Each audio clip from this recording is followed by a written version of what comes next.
A black boy throw ball, man. Me? How which way? You go up and jump to your feet and go back one ball, why? You know how you go back one ball, sir? You know that, sir, brother?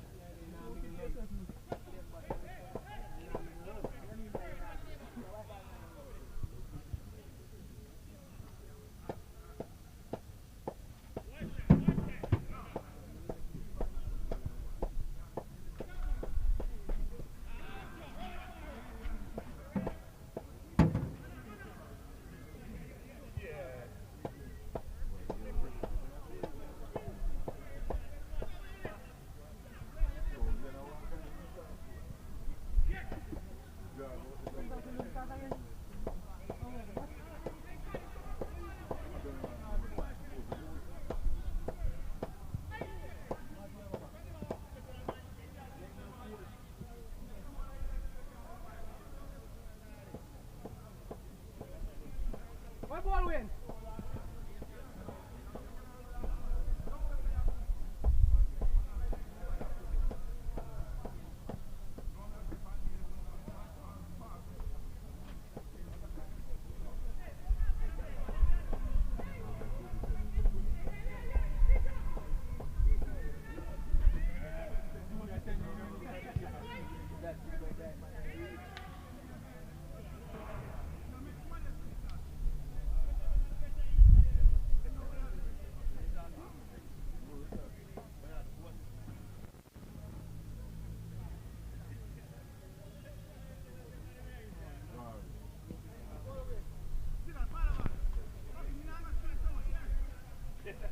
Danny.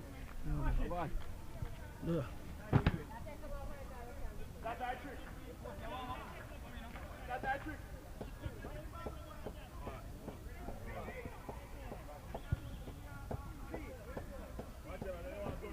Yeah.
Morgan.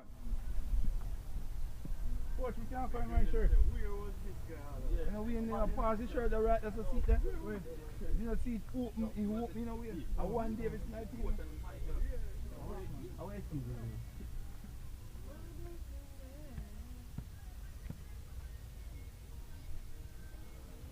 you know what?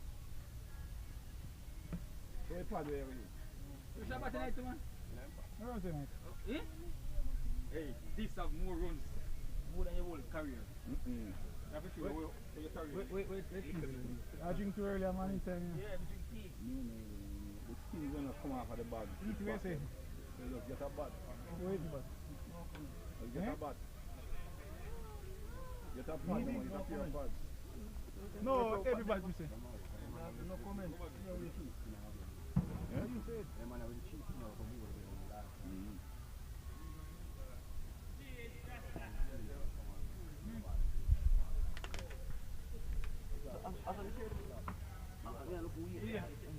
Yeah. Eh?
Ready. 10:30.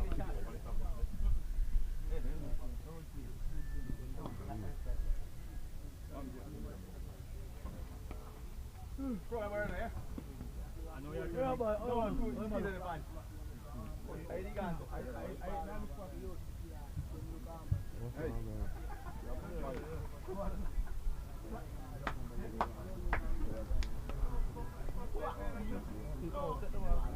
Set them up? yeah, man.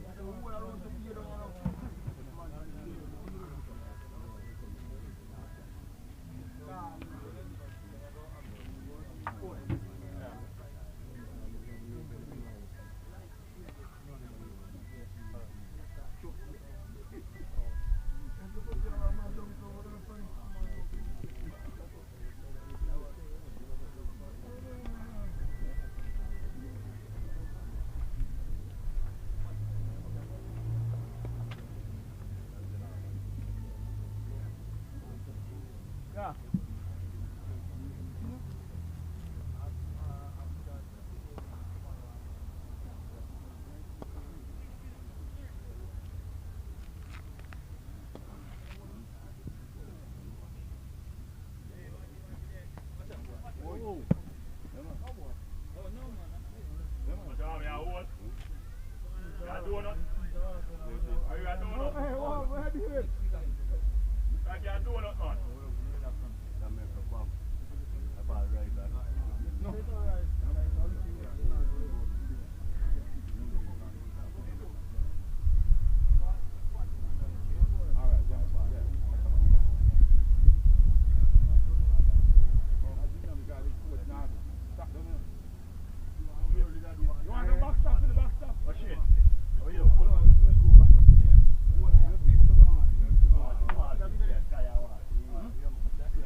Watch it again. Yeah, big man, you donut. Come on, come, sir, come. Yeah, donut. That's true.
One man again.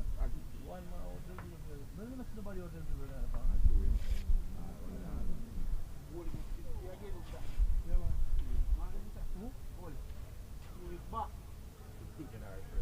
Well, them match with them winner. They lose, man. They lose. You want to look at they lose by.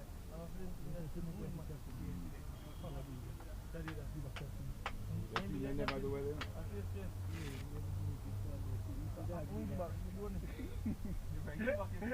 Who get it back? Yeah.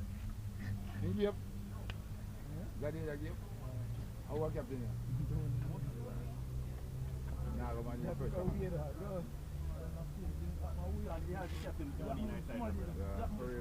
still go back to it.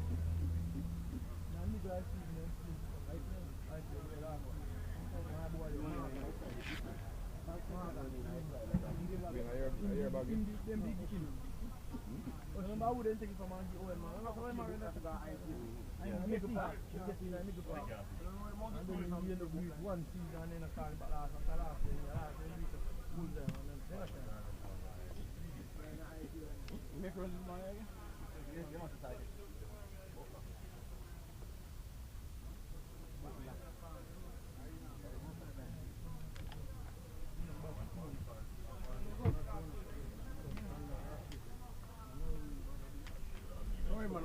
Once you done there, keep it 170. Yeah? Once you done there, keep it 170. What out already?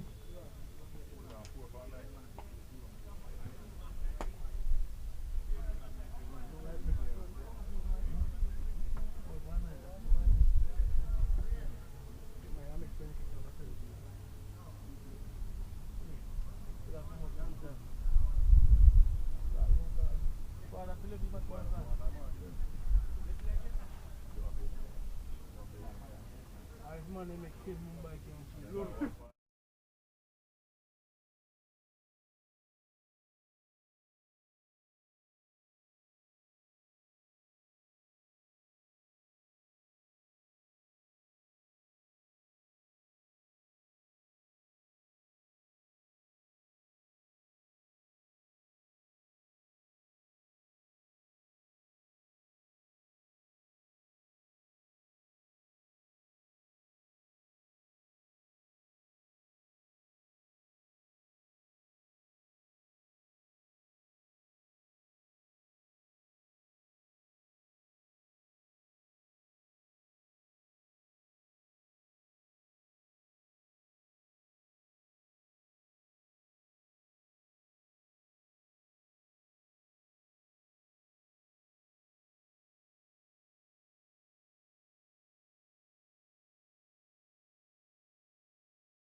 getting some revenge, basically exacting the revenge because they lost the first round encounter in the final over of the final ball. They lost yesterday, the Titans, of the final ball, while the Surrey Royals, they're third, were tied on points with the United Stars.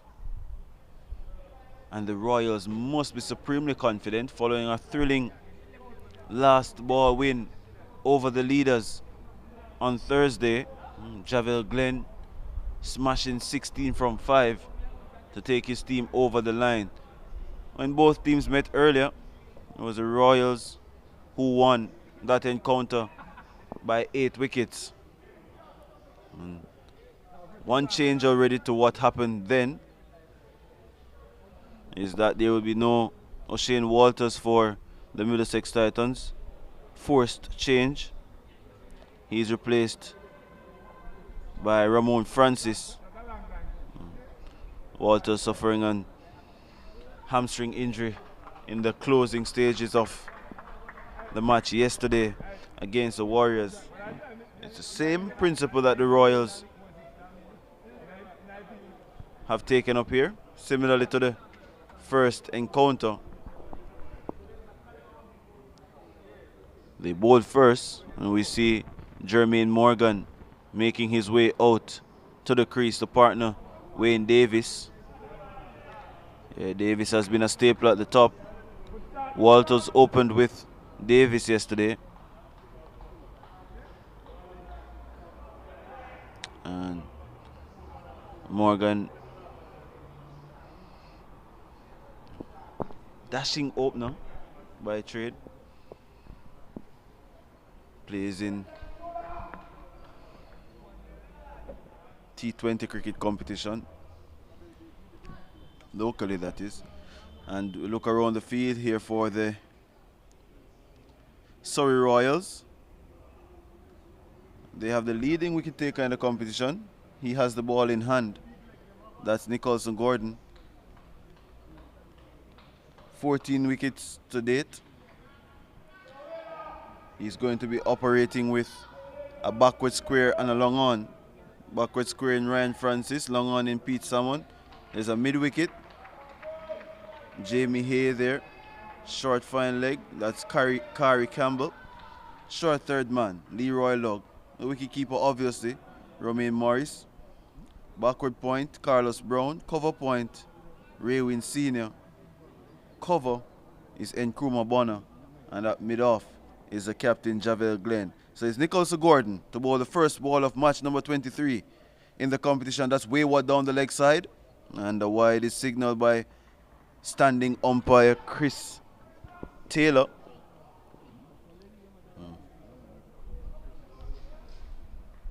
So the first run of the contest. Taylor is a standing umpire while at square leg.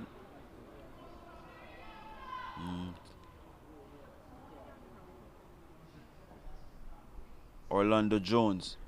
This is down the leg side. Again from Nicholson Gordon and another wide. So not the best of start for the leading wicket taker in the competition.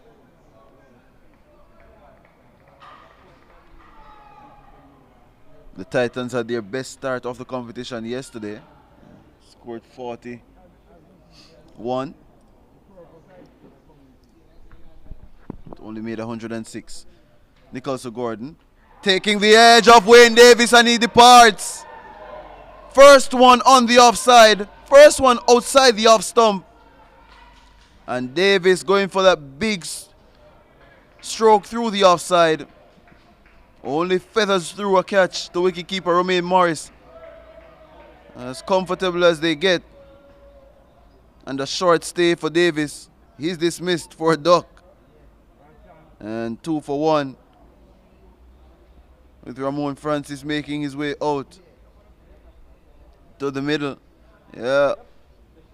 Pitched up outside the off stump. Slight movement away from the right-hander. Didn't get anywhere close to it. Just throw his hands at the ball. And Gordon is not afraid to pitching the ball up. has some success early in the competition, and especially in this match. Ramon Francis makes his way out.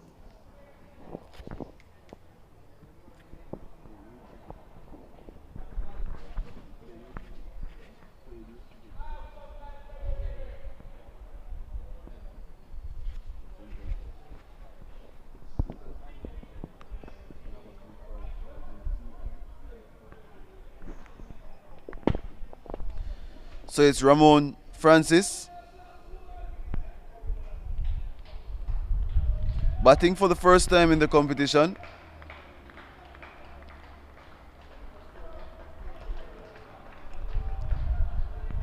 Nicholas Gordon striking very early. Francis plays for St. Catherine Cricket Association, otherwise called St. Catherine Parish. This is full by Nicholas Gordon and beats him for pace. Had that been on the stumps, it would have been curtains for Francis.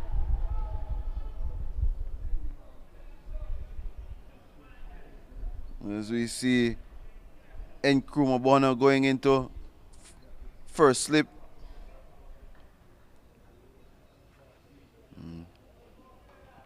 Using a different strip from yesterday. A little bit more easterly. Nicholas Gordon straight again to Francis. Almost tried to turn that one onto the onside. Stopping along the pitch, and there's no chance of a run.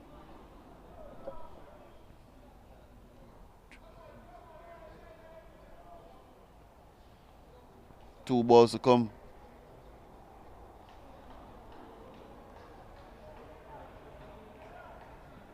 Well, 3 balls to come. Over number 1. Nicholas Gordon to Francis again, who squared up this time. The ball goes out to cover point. Carlos Brown coming in to do the fielding and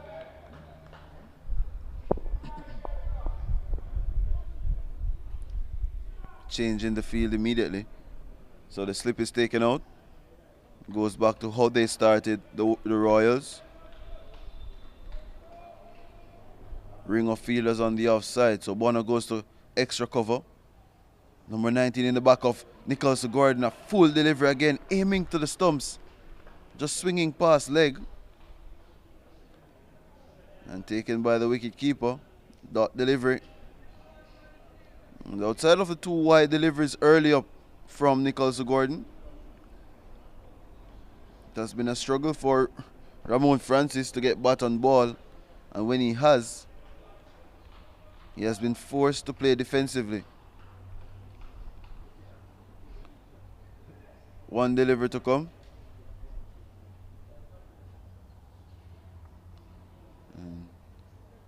Third man and deep backward square out. Full again. This is in the air. Pete, someone should... Oh, he misses it. It goes over his head for 4. Just as it deceived him, it deceived me as well. At one stage, it looked as if he was in business for a catch, but sweetly timed by Ramon Francis, and the first boundary of the contest. The Titans sent into bat. They're 6 for 1 against the Surrey Royals. Lost the wicket of Wayne Davis for a duck at 2 for 1. Didn't score. Well, yeah. Full delivery from Nicholas Gordon, overpitched. And Francis sets himself to hit the ball through the offside. It almost came off the inner portion of the bat. Had enough power to clear mid-on.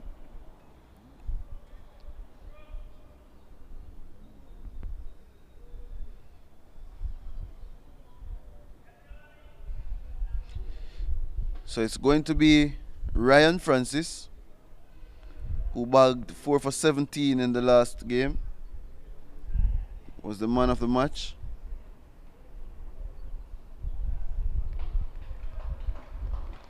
He's going to be bowling.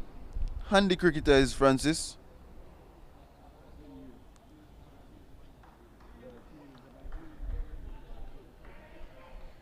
Doesn't give a lot away.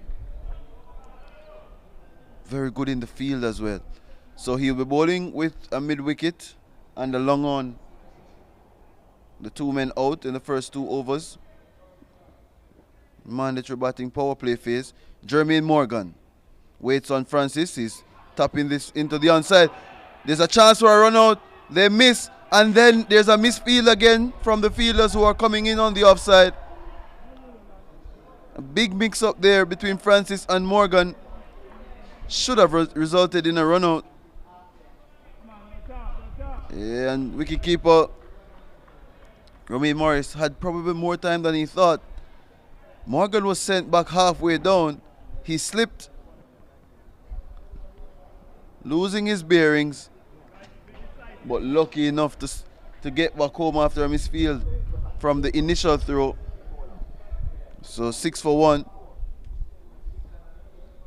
Francis to Morgan, good delivery on middle stump. Drifting in and then turning away from the right-hander.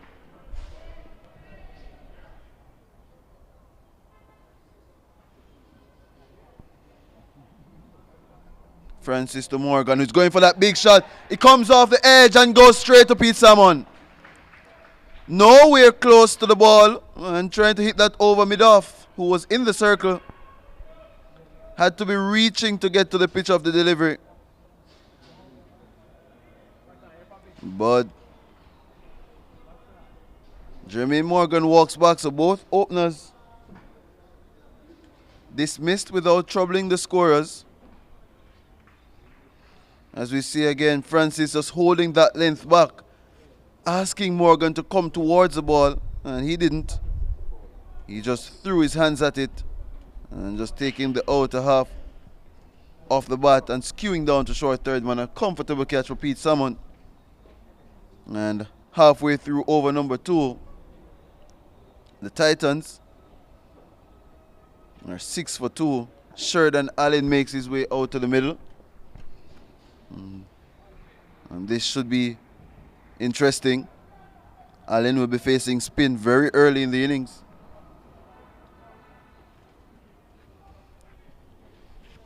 Could do some damage here to Ryan Francis, who is a very skillful bowler.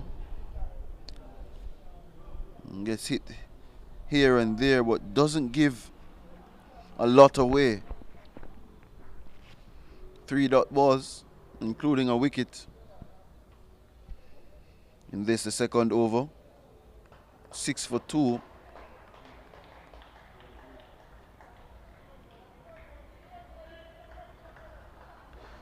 So 4 men on the offside, all in the circle. Francis around the wicket to Allen, who is swinging, takes the outer half of the bat. It skews down to short third man, and no ball is signaled by the umpire, and he goes into the boundary for 4. A free hit coming up here. Yeah, that is bad from Francis. I expect Sheridan Allen to always to be teeing up the left arm spinner and then to give him the option of a free hit. Don't think he needs a second invitation really. So it's 11 for 2. Free hit coming to Sheridan Allen from Ryan Francis. Flat and hard down the leg side. It takes the outside edge and it goes down to short fine leg. Pete Salmon does well, but the ball trickles into the boundary eventually. Well, it says leg by, and back-to-back boundaries here for the Titans. So the no ball costing 4 leg buys. I think the Titans will take anything they get here. No, score is now up to 15 for 2. Francis short up Allen, and he's turned back by Ramon Francis, the non-striker, who is not showing any inclination that he wants to run between the wickets.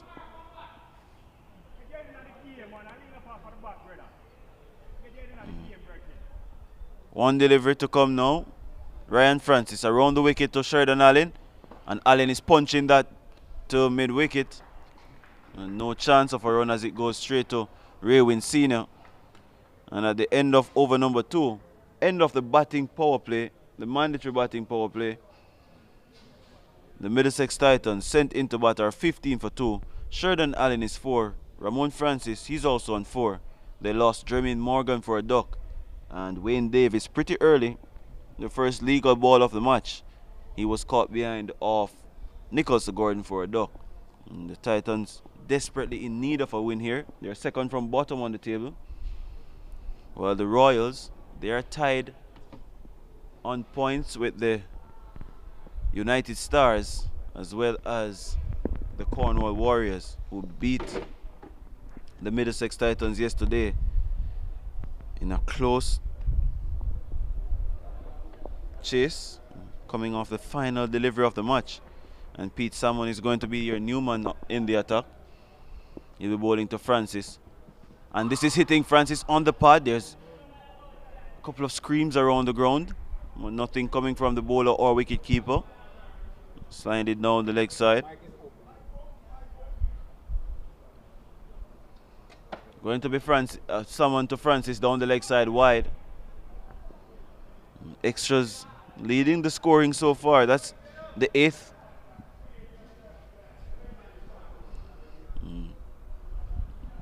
For each to the batsman at the crease. Someone goes around the wicket now to Ryan Francis, who is trying to turn this one off his hip. Misses, takes the tie pod.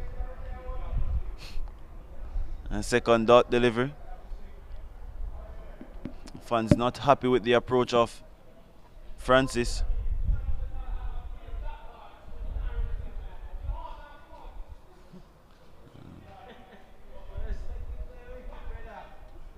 Round the wicket again from someone, and this is cramping Francis. And can't make contact. Again, it's Francis. He's having a real struggle here. 7 deliveries, 4 runs. He's forward, takes the thigh pad. It goes to short, fine leg. And really struggling to get bat on board here is Ramon Francis. There's no O'Shane Walters. Dead ball signal by umpire Chris Taylor. Yeah, no O'Shane Walters. He suffered a hamstring injury yesterday. Has some swelling in the area. So this is someone to Francis, who is tapping this into the vacant mid-wicket region. Gets his 5th run. He has only had a 4 and a single in 10 deliveries. Scoring at 50 runs per 100 balls. That's his strike rate. Not good enough. I think pressure is now on Sheridan Allen. He's played 2 genuinely good knocks in this competition. Carried his team over the line with 1. He waits on someone who's beating him outside the off stump. Short end length to end over number 3. And at the end of it, the Middlesex Titans sent into bat. They are 17 for 2 in match number 23 of the Dream 11 Jamaica T-10 cricket competition. Sheridan Allen, he's 4 from 5. And Ramon Francis, he has been scratching around. He's 5 from 10. Injuries playing a big part in some of the teams, Jerome. Back-to-back matches.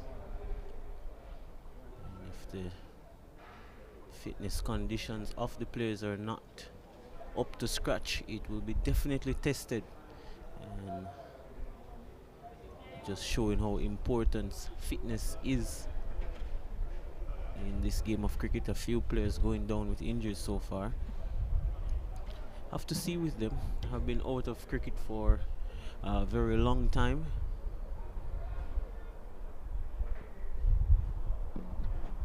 Yeah, an important point there. Some of the teams are playing probably 3 games in 4 days. And as short as the format is, it still takes a lot out of you. Doesn't give you any margin for error when batting or bowling. Kari Campbell over the wicket to Ramon Francis, slapping this straight, no timing. It goes to mid-off. And another run to Francis, who is getting his first knock off the competition, and it's showing.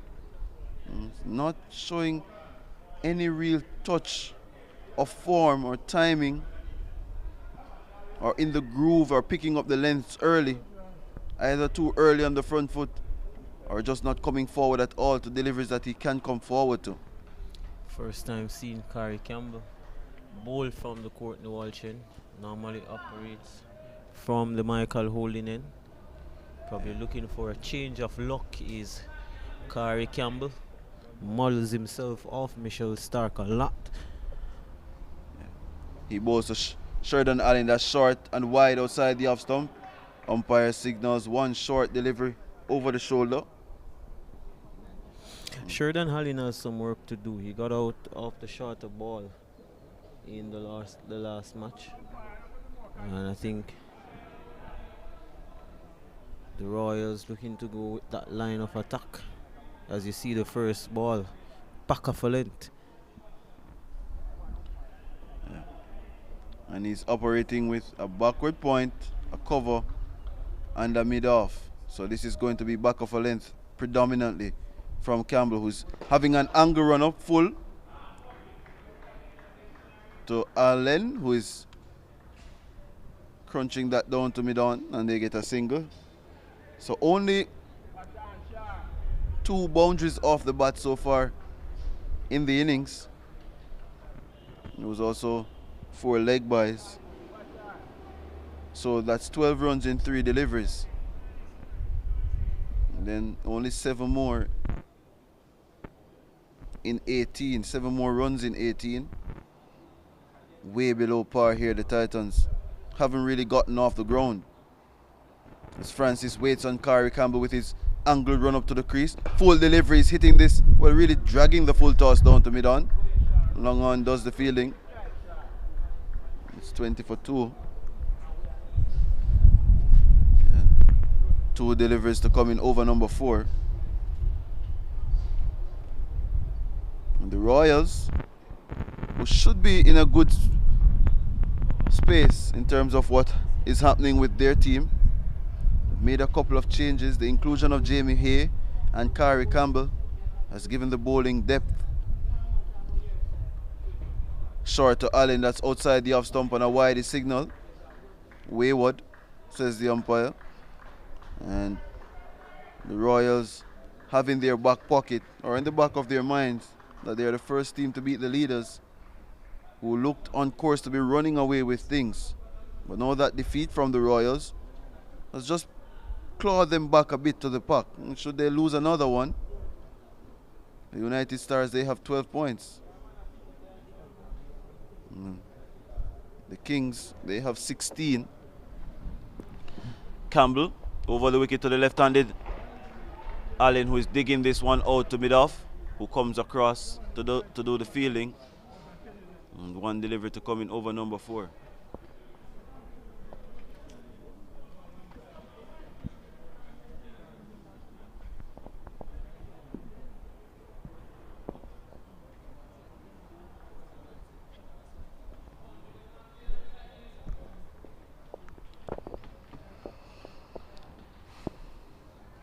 One delivery to come in over number 4, scoring at 5.74 runs per over.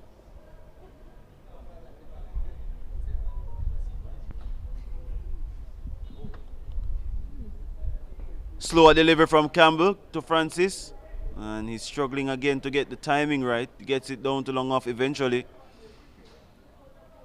And at the end of over number 4, the Middlesex Titans really not having any power in their play so far.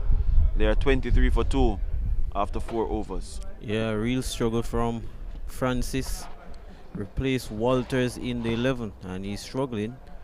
He's soaked up some 13 deliveries so far, just the 8 runs. He will be disappointed with his efforts. I think the Middlesex Titans looks a very concerned dressing room at the moment. Definitely need a move on from here now. Going on the 6 runs and over.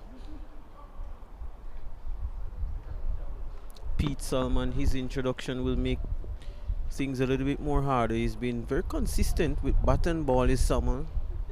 This is turned on the onside by Ryan Francis. There's a chance for 2. He's really struggling here. There could be a chance for a run out if the throw was more accurate. Gets home in the end. He's really laboring between the wickets. No intent shown. There are a couple of instances where there could have been a run out early in the innings. There was an almighty mix-up with Jermaine Morgan, and then was pretty slow in getting back to the danger end as someone is around the wicket and gets the outer half of the bat off Ramon Francis.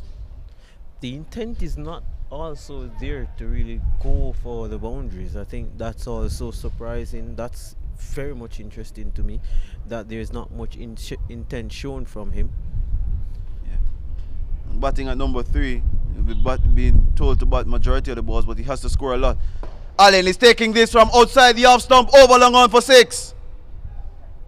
Smashing blow from Sheridan Allen. It took some amount of hit because it was way outside the off stump. Had to drag it and got enough elevation over Raywin Sr. And that's 6 more. The first one off the innings. It's up to 31 for 2. Well, that's his favorite area, is Sheridan Allen. Long on, wide long on. That's where he goes. I think that was a powerful shot. It was slow and he dragged it from outside the off stump. This is fuller from someone. This is high in the air. There's a chance for Raywin Sr. to retrieve it off the boundary. That's 6. Another humongous hit from Sheridan Allen. And outside the off stump, slower this time from someone, but it only went further. Yeah, didn't really time that one, I think. Still managed to get it for 6. Most important thing that he's looking to hit straight there. And I think Sheridan Allen is going to have a big role to play if they're going to get themselves out of this hole that I think they have dug themselves in. Yeah. Much by the efforts of Ramon Francis so far. Allen with a job to do. And he's so dangerous against spin. It doesn't matter which variety they're bowling. He's a strong power hitter. This is straight. 6 more. 3 deliveries to Sheridan Allen from Pete Salmon, and they have all disappeared over the boundary for 6. And this is a big game-changing over as well, with Ramon Francis really struggling to get bat on ball. No such problems for Sheridan Allen. That was way outside the off stump, but such power from the big man. Yeah, that's serious power. He flat batted that one really off a good length. Smacked it, is Sheridan Allen. I think for the Titans' sake, they would want him to continue. He deals in 6s. Yeah. 3 6s and a 4, and I can tell you he's not satisfied. He'll be coming again at Pete Salmon. It's full. He's hitting this to the right of mid-off. Goes around, and only a single to end over number 5. And an over that saw Pete Salmon conceding 22 runs, and 19 of them to Sheridan Allen. And the Titans are 45 for 2 after 5. Well, that over has changed. Yeah. Sorry, has changed really things, because they were going at under 6 runs per over. No, the run rate is exactly 9 runs per over. So they're just going to show how huge that over was, what kind of impact it has had on the innings thus far.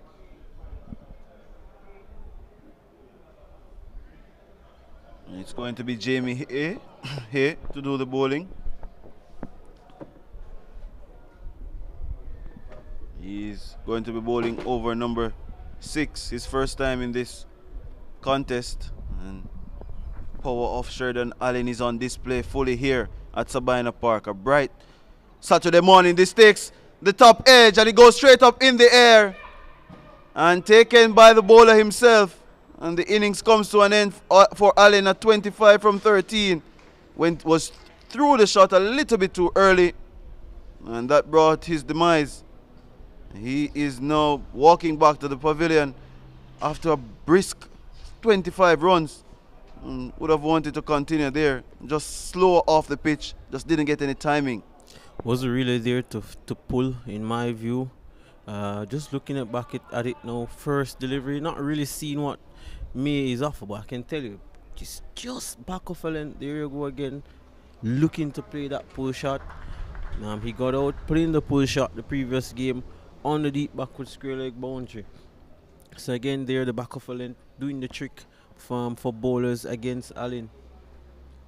I think he has done somewhat of a recovery job in that over against Pete Salmon. It has really set them on track back again. I think Francis now has to really realize that he has work to do. He can't continue soak up another series of deliveries in this innings. And he's under constant pressure as well, Allen, to deliver, based on the fact that Francis is really scratching around at the other end, not timing the balls, not getting any boundaries, making it very difficult for the other batsmen to really play a substantial inning. So here to Tristan Coleman, who top scored in the last game, turns his forward of square. A misfield from Ray Wynn Sr. doesn't cost much. Well, not even one. The score remains at 45 for 3. Coleman batted at 4, I think, in the last game. Batting at number 5 today is Coleman. Normally opens the batting, but he was struggling at the top of the order. Let's see if it pays off again in batting in the middle. And he's tapping this one forward of square. Gets a single. 46 for 3 now. It's a risky delivery. It was a fine leg up in the circle. Square leg was up in the circle. I think Coleman just trying to get off the single, as much batsmen want to do early in their innings. They want to get that first run. Real confidence booster when you get off the mark.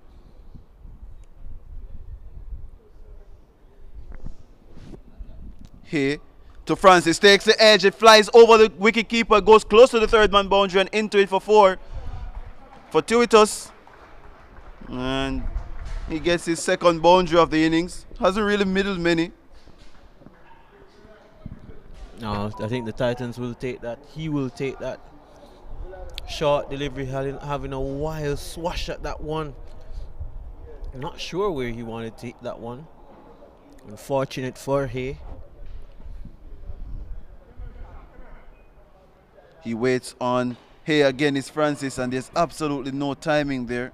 He was trying to hit that to leg, and the ball basically remained at the crease. Change of bat maybe, I don't know, but at the moment this bat not really paying off for him. No real timing there. Bottom edge into the pads. A real struggle of innings this one. Francis looks more sedate approach player. Looks to fancy timing the ball. So maybe this format is a little bit too fast for him, but let's see if he can recover. Short delivery from Jamie Hay outside the off stump and a wide is signaled. Score goes up to 51. 4 overs to come. Don't think the Titans will be too pleased with this effort. A lot of dot deliveries so far. Miscommunication. No real purpose so far, as this is short of a length again from Jamie Hay. Hit out to extra cover. Tristan Coleman is thinking about 2. Francis not interested really. And only a single to end over number 6. And at the end of it, the Titans sent into bat. They are 52 for 3. Tristan Coleman is on 1. Ramon Francis is on 16 from 18.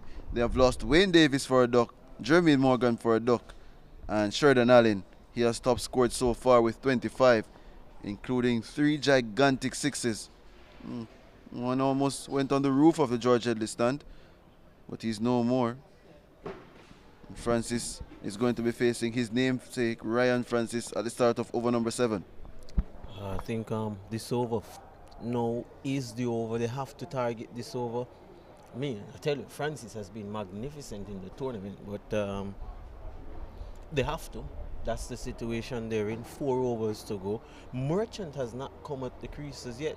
And I think you want your better players to be facing as much deliveries as possible.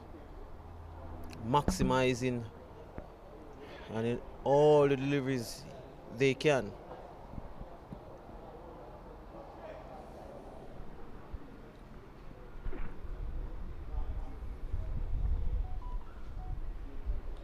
So Ryan Francis to Ramon Francis is punching that up to sweeper cover.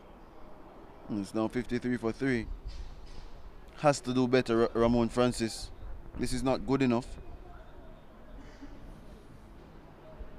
He's faced almost a third of the deliveries in this contest, of this innings. Ryan Francis to Tristan Coleman, who is tapping this to point. And get a single. 54 now for 3. I mean, if he gets out now, I'm pretty sure that he would not be walking in the way of that dressing room. As a player, after playing such innings, you're very mindful of how it impacts your team. Short delivery, and he's turning this into the onside. Looks set to bat through the innings, is Francis. Both batsmen are just pretty much comfortable to just push the ball around. No real urgency and intent. Coleman backs away and hits it over extra cover out to the point. Single. It's now 56 for 3. 3 overs to come after this. 3.2 overs to be bowled. Yeah, needed to gap that one is Tristan Coleman. Francis to Ramon Francis. He's opening up. Hits his high in the air. There's a chance for a catch, and Jamie Hay takes it. And the painstaking knock off Ramon Francis comes to an end. Probably not the best of results for the Royals in the wider scheme of things. He goes for 18 from 21. And the 4th wicket for the Titans is down. And they are in serious trouble here of not setting a total that is really challenging for the Surrey Royals. In match number 23 of the Dream 11 Jamaica T-10 cricket competition, Ryan Francis bags yet another wicket in the competition. Economical as always, he's 2 for 9. 1 delivery to come in his spell. 1 delivery to come in over number 7. Yeah, Francis has been brilliant in the tournament. Such a cool head on his shoulders. Very skillful in his approach. Calculated, not afraid to take the challenge to the batsman, not afraid to challenge batsman to go over the top against him. Yeah. That is trusting your skills. Definitely. He's bowling around the wicket to Tristan Coleman, who is waiting on a very slow delivery. And there's a chance to run out. Jamie Merchant puts his skates on. The umpire says not out. Good throw from Nkrumah Bonner, who is disappointed that the umpire didn't give Merchant out. Merchant had to get his wheels on. A big unit. You thought for a moment that the Gordon was going to go to the non-strikers end. He made a good decision to go to the strikers end. Merchant was struggling a bit there. Look at the replay. I think even the non-strikers end probably would have been more difficult as well, because Coleman played that one off the back foot. Took him an extra couple of seconds to get ready. Yeah, always difficult to recover yourself when you're playing off the back foot. And then to scamper home for such a sharp single. I think now with 3 overs to go, Tristan Coleman and Merchant, both very powerful players, I can tell you. I think hoping for the Titans' sake that they probably can get off. And seems as if the batting team is going to be taking the power play here. Heard Nicholas Gordon's name called by the captain, so that suggests he's going to be bowling. He normally does. Kari Campbell was getting ready to bowl over number 8. That will come another time, because Gordon now will operate in the batting power play. They definitely need to get to that 100 mark though. I think that 100 mark is I think is where it makes for your competitive contest. We still see no scores over 100 being demolished, but I think to be competitive you want to get there, and judging from the start that they got, I think Francis would be kicking himself for sure. These efforts really setting the stage for the Royals to have a firm grip on this contest.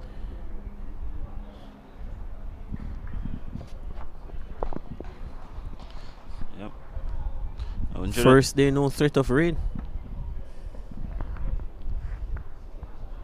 Far different from yesterday. It was overcast for majority of the morning session. Gordon to Coleman, who's swinging at this through mid-wicket for 4. His first boundary. And Nicholson Gordon operating with third man and cover point on the boundary. Can't stop that one, did mid-wicket in Kari Campbell. Yeah, bowling full with long on and long off, both, well, mid on and mid off, both up in the circle. That's a tough task. The risk there high, margin for error very small. This is gonna be interesting over. Probably think he's gonna probably go back off a length outside off stump. Batsman making the effort to go outside off stump, as you can see. He's hitting that into the top tier of the north stand. That's a tremendous blow from Tristan Coleman. Gee! That was hit with some amount of power. He picked up the length pretty early and dispatched it over mid-wicket for 6. 10 in 2 deliveries. The score is now 67 for 2. Oh, that's a serious hit there from Coleman outside the off stump. You saw him making the adjustment to get himself outside the off stump. He absolutely carved that one. It went a far away. I think it hit one of the windows there in one of those boxes on the north stand. A big executive meeting happening now between Bonner, the captain Glenn. Definitely, I think it's going to have to back off a length. And even if he changes the field, which I think is a real discussion here as the way he should operate. Mid-on, mid-wicket, square leg back, it doesn't matter to Tristan Coleman if he hits it that far. And then now the field has changed. I think the bowler now has to realize that he has to know he has to come full. And come full as he has to hit that block hole. As I think he can't bowl short now. Well, Coleman has his right leg outside the stumps. He's setting himself and waits on Nicholson Gordon. A full delivery into the pass. He's turning this out to deep mid-wicket. Kari Campbell does the fielding. Only a single. Tristan Coleman wanted more of it. You can see he wants to strike. Coleman, he's in the mood. Merchant also can give it a whack. Is this the over for the Titans? Already 11 runs from 3 deliveries. And there's what, 15 balls to come in the innings. If they could get 30 runs from there, that's 98. Could be competitive. Want to get to that 100 mark for sure. Short to Merchant. He's carving that over extra cover for 4. He's a tall man and it didn't get up to his chest or his head and gave him enough width outside the off stump to flay the bat at it. And with the vacant cover region, he gets 4 more. Yeah, I think Nicholson Gordon just losing the plot here a bit. I think the field was set for that probably the first 2 deliveries ago. I think he would want to be that Yorker length straight on the stumps at the pads at what you could see the previous delivery that Coleman hit down to mid-wicket. I think that's where he wants to be with the field set at the moment. Has to be hitting that block hole in the pads of Merchant. And after a poor start, they're now 72 for 4 after 7.4. This is full to Merchant and a flick of the wrist takes it into the Kingston Cricket Club for 6. Sweetly timed from the big man Jamie Merchant. And this has been a very expensive over from Nicholson Gordon. And 21 runs in the batting power play over. So 2 20-run overs so far in this innings. Setting up the innings for the Titans. Yeah, and you can think even with that kind of innings that Francis had played, these 2 overs has still put them in a position that they can compete in this contest. And it's been a huge over so far. I think we've seen a trend where some of the batting power plays that has been took belatedly has gotten really worked in the favor of the bowling team. But this one definitely in the favor. Coleman, Merchant on the charge. And with extra cover and third man now back. And Gordon to Merchant and he's bowled him comprehensively. Full straight Yorker, bullseye into middle stump. That's probably the length he should have been bowling earlier. Yeah, I think you have to back yourself in this version of the game to hit that Yorker, hit those slow deliveries with that kind of field set, long on, mid-wicket. That's where you want to be. You miss, I hit. Well executed there from Nichols to Gordon. Brilliant. 78 for 5. Some damage done in that over though. Titans will be somewhat happy with how that over has gone. They have another 2 over to do more damage.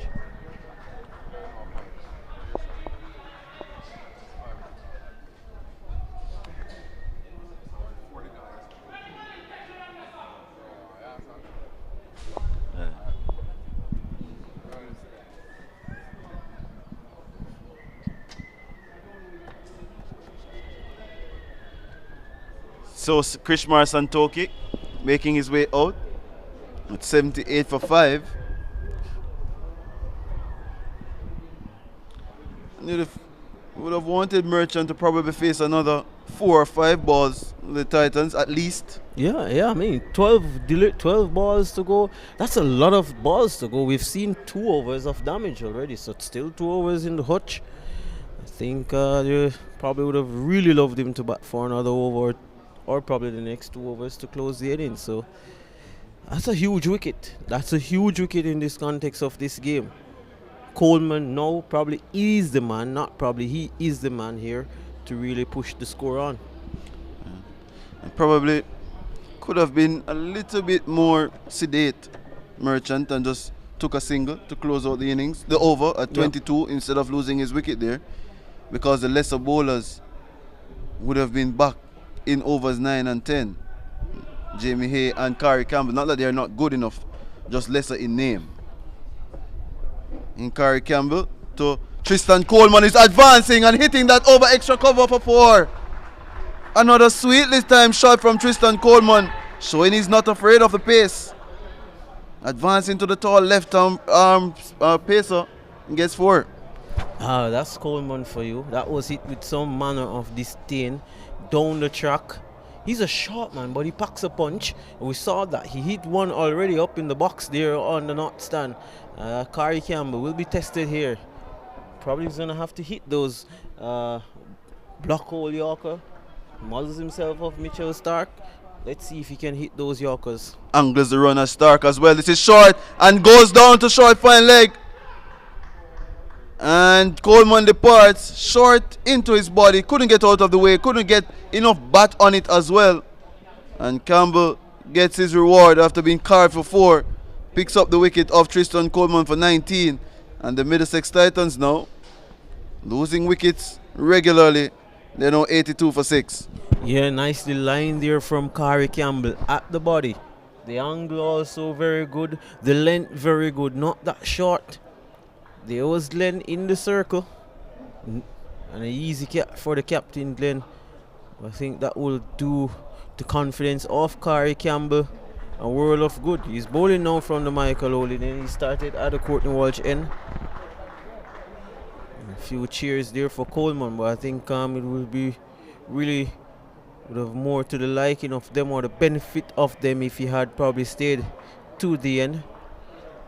Now Buchanan and Santoki has a job to do. They have to look to maximize and get as much as possible from these 10 deliveries to go. Critical phase here for the Titans. First of all, they have to ensure that they bat the 10 overs. 10 deliveries to come. And it's Kari Campbell, 22 in his back to bowl to Brian Buchanan short. And fine leg going back on the boundary for that delivery. Mid-off coming up and they get only a single. It's now 83 for 2. Yeah, I think the back of a length deliveries will be a good delivery to bowl to, you'd say, the lesser batsman in the team here. New batsmen haven't really bowled bats. Well, Krishmar Santoki about to face his first delivery. So I think this hard length that Kari Campbell is bowling should stick with it. Don't want to give any freebies at this time. Change in the field, a lot of dialogue going on between captain and bowler, as well as the senior pro in Nkrumah Bonner. At the moment, there are 6 fielders out, so mid-off is coming into the circle now. Third man, deep point, extra cover, all on the boundary on the offside. Kari Campbell to Krishmar Santoki, short, fast, flies over his head, and a dot delivery. Santoki wanted a wide. Yeah, and that's what I'm talking about. Keep that hard length to these lower order batsmen. Hit that hard, the pitch hard. I think make life uncomfortable. I think with the angle that Kari Campbell creates, I think it will also make life a bit more uncomfortable for the batsman. 2 deliveries to come in the over. Santoki is always going to be eyeing up that mid-wicket region. Loves to hit over mid-wicket. Kari Campbell, slower delivery outside the off stump, a wide signal. Was trying to carve that over the offside. And then Kurma Bohana asking Campbell why is he straying from the plan. Glenn there just mindful of that outside edge. Good, that wide Yorker, wide length, just inside length. Easily you can peel off that outside edge down to third man. Glenn sees that, puts himself into that deep third man boundary now. Want to save as much as he can. Point comes in into the circle. Slow delivery from Santoki, and a no ball is signaled by the umpire Chris Taylor. And a free hit is coming up. I think Campbell is trying too much here. Just needs to be as simple as possible. And the score is up to 85 for 6 for the Middlesex Titans.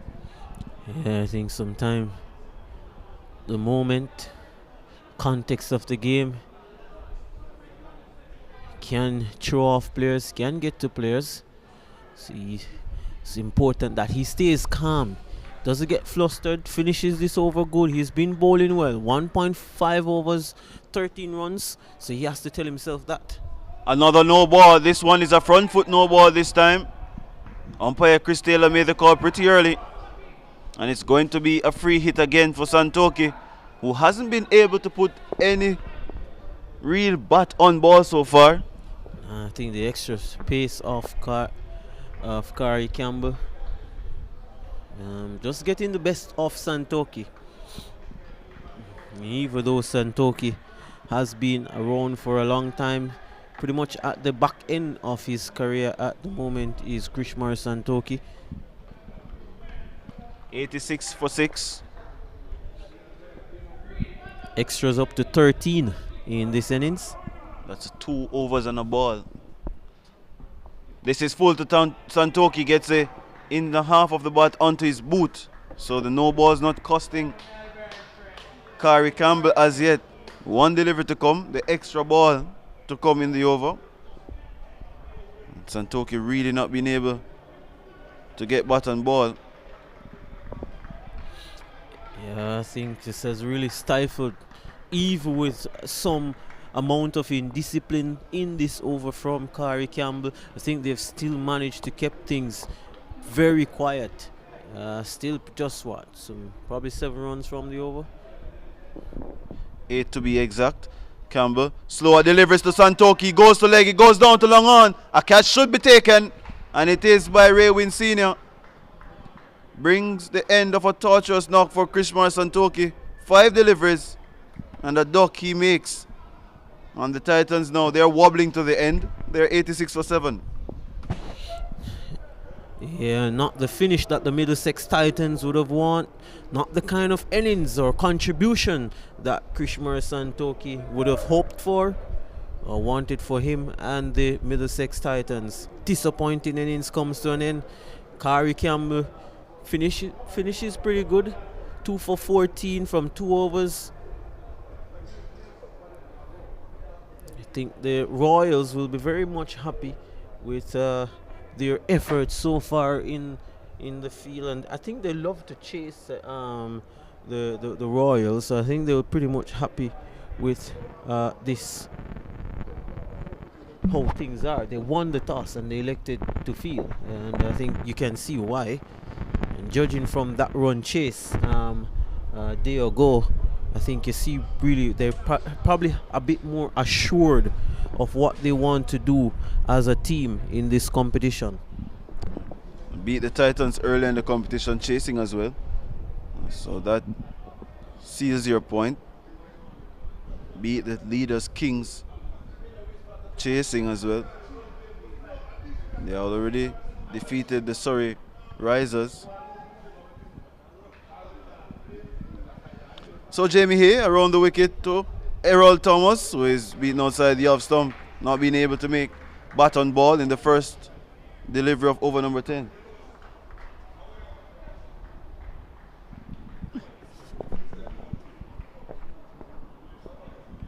Five deliveries to come. Yeah, they have to get bat on ball now. It's real desperation time. Have to get bat on ball is the Titans. Here to left-handed, Thomas is hitting it straight. It's in the air, but only the fielders will be a spectator at the time, as that is 6 more. That was in the slot from Jamie Hay. Yeah, he has been good, just missing the length that where he wants to be. As we look back on this one, looks to be a slow delivery from here. Yeah, was slow delivery, but a bit too full. Wanna drag back that length, a length somewhat is here. Around the wicket to Thomas, so he's swinging to leg. That's a top edge, it goes straight again, and it goes for 6 more. Didn't seem as if he generated any power on that, did Errol Thomas. Well, they call him E.T. Where was Errol Thomas all along? That was brutal. And 6 more runs, so 3 balls in this over. Back-to-back sixes here of balls number 2 and 3. It's 98 for 7. And an innings that really hasn't had a plan is still being able to get up close to 100 runs. Yeah, I think the boundaries, a couple of big overs, this seems to be one of them. Full delivery from Jamie Hay to Thomas, and it goes down to long off. So the Royals will have to chase at least what they did on Thursday against the Kings. They're 99 for 7 now, the Middlesex Titans.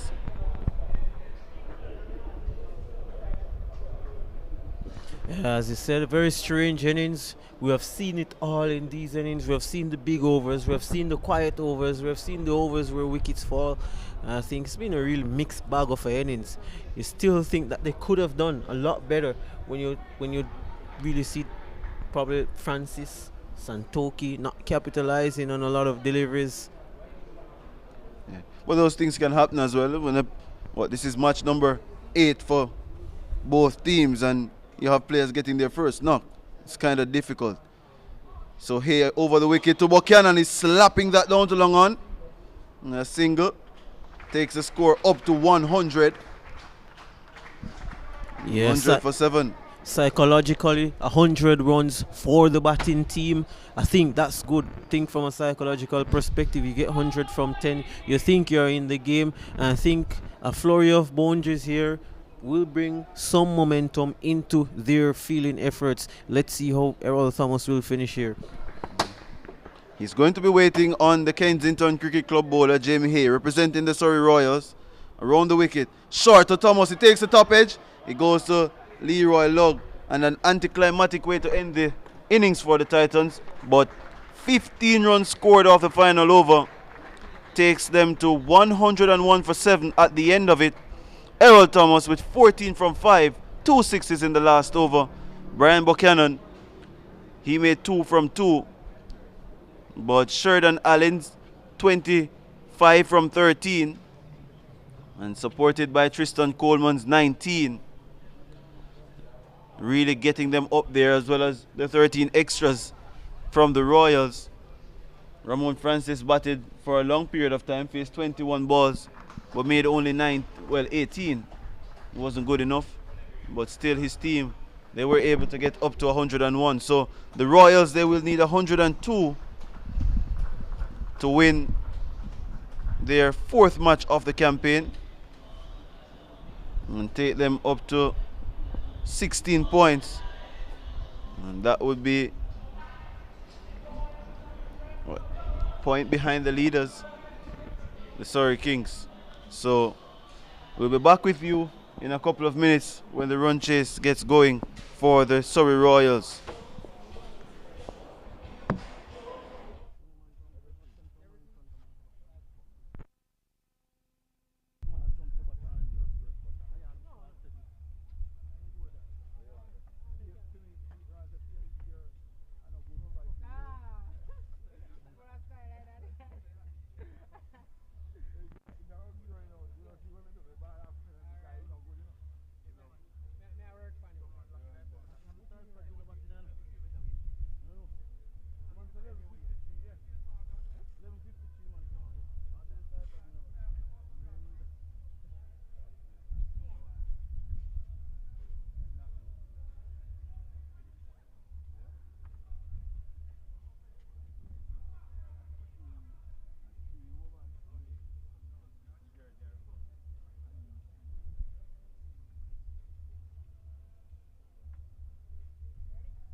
right up, brother.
set for the run chase of the Royals, and that one is hit to mid-wicket by Log. Log and Morris opening the innings for the Surrey Royals. Of course, they need 101, 102 from 60 deliveries. They won without loss.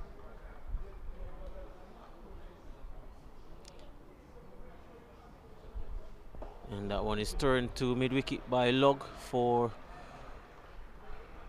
another dot ball in the scorer's books.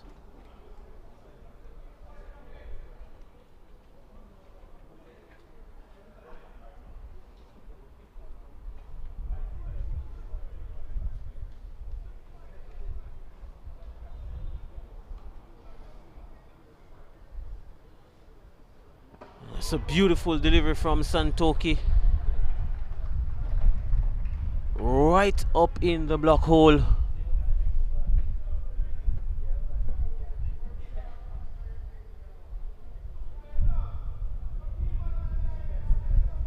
Wicket to wicket.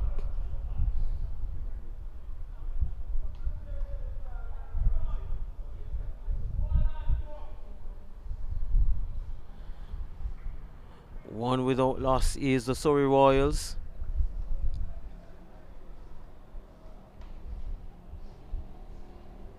Leroy Logg and Romain Morris, the batsman opening the batting for the Royals. There goes Leroy Logg. He's picked that one up over mid-wicket for 6.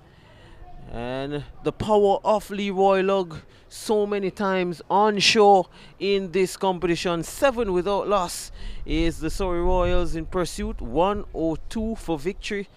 The required run rate, just over 10 runs per over they need to score at, is the Surrey Royals.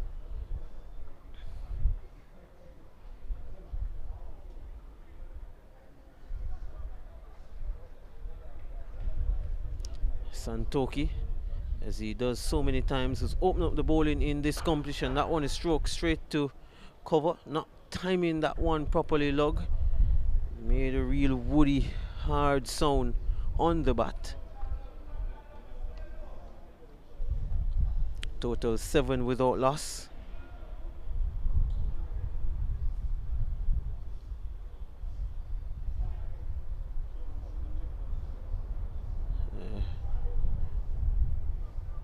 Field change.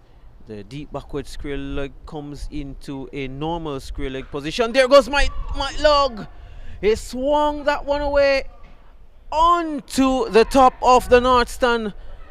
That's a mighty hit from Leroy Logg. His second 6 off the over, and 13 without loss. The score now reads Leroy Logg in his typical fashion. Another 6. That's one of the biggest we've seen from Logg in this tournament. That's a huge hit. 13 without loss. Morris at the other end yet to face a delivery, and Brian Buchanan, he is going to look to make early inroads into this opening pair of the Royals.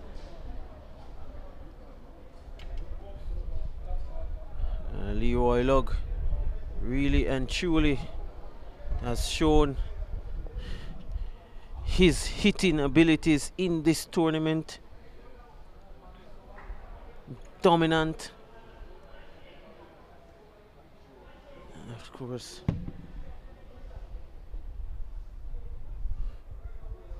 John Campbell, leading run scorer in the tournament. 262 runs at an average of 37 is John Campbell. Alwyn Williams, 185 runs at an average of 26. And both players playing for the Stars in this competition. There goes Morris, not waiting to see what the ball is offering. He's going to have a charge. That's one was back off a length from Brian Buchanan into the pitch. Remains 13 without loss. Let's get into Leroy Logg. Leroy Logg has 181 runs in the tournament. He has hit some 11 sixes. Well, that would have made it 12, 13 with those two in this innings. That's pulled away. The fielder has not picked that one up at all there on the backward square leg boundary. He had no idea where that one was. It was in there for a long time. Short delivery from Romain Morris, pulled away. Fielder lost that one completely there on the deep backward square leg boundary. 2 more to the total. I'll move the total to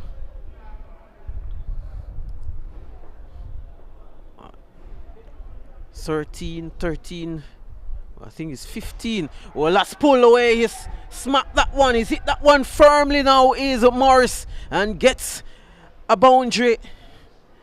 And with that, the total now to 19 without loss. A firm shot that from Romain Morris to announce himself in this run chase.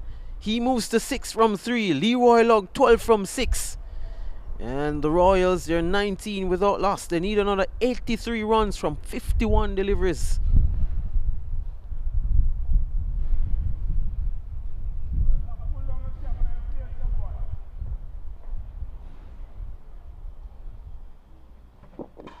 And looking to pull that one away again into that vacant mid-wicket region. And just balloon out really to the fielder at mid-wicket on the edge of the circle. Here is Brian Buchanan, and that one is right up in the block hole. And they scamper through for a single. So 7 runs from this over so far with a delivery to go. 20 without loss. 82 to get from 49 deliveries. The Royals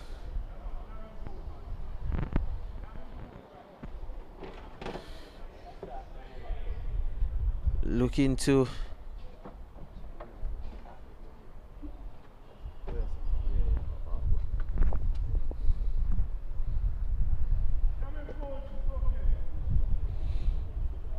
one is back off a length, and Lugg taps it for a single. 21 without loss now the score. And so 2 overs have been completed. Surrey Royals, they need 102 for victory. And so far this power play has gone well so far for them. Morrison 7 from 5, Lugg 13 from 7. That's good.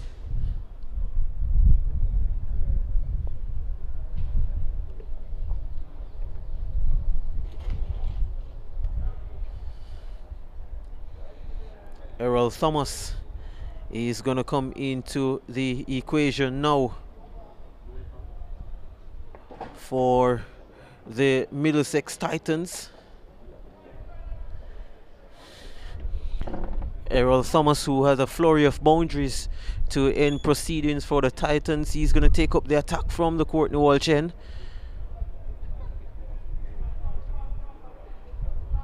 Leroy Lugg, he has to contend with. Who has hit 2 maximum so far is Leroy Lugg.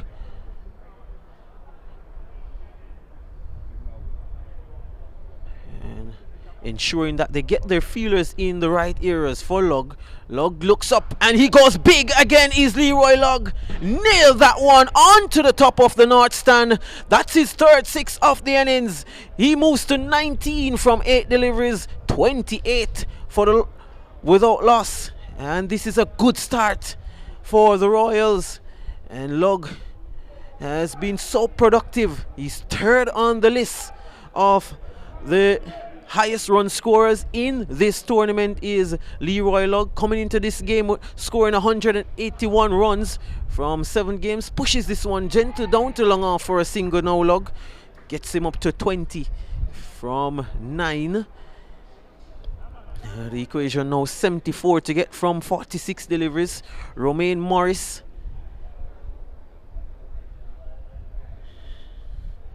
is going to get into the action now. Deep backward square leg, deep mid wicket, short fine leg, long off, long on, extra cover, point, short third, and a deep extra cover on the boundary for Romain Morris. Here is Thomas, and this one is short, punched off the back foot down to long off. Merchant does the fielding.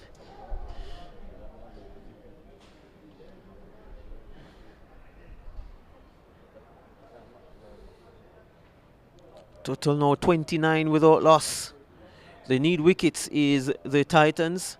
One of the easier way to restrict run scoring. And Log looking to launch, but in the end just thinking against that one, pushes it gentle down to long on for a single. Merchant again does the fielding. 30 without loss.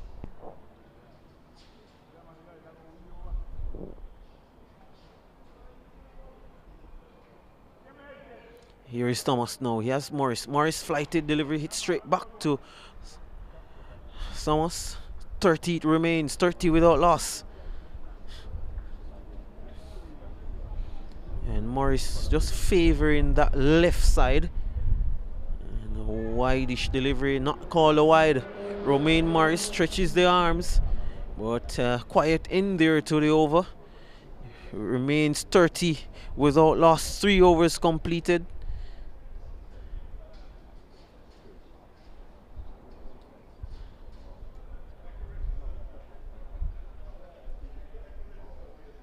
Morris 8 from 8, Log 21 from 10 deliveries.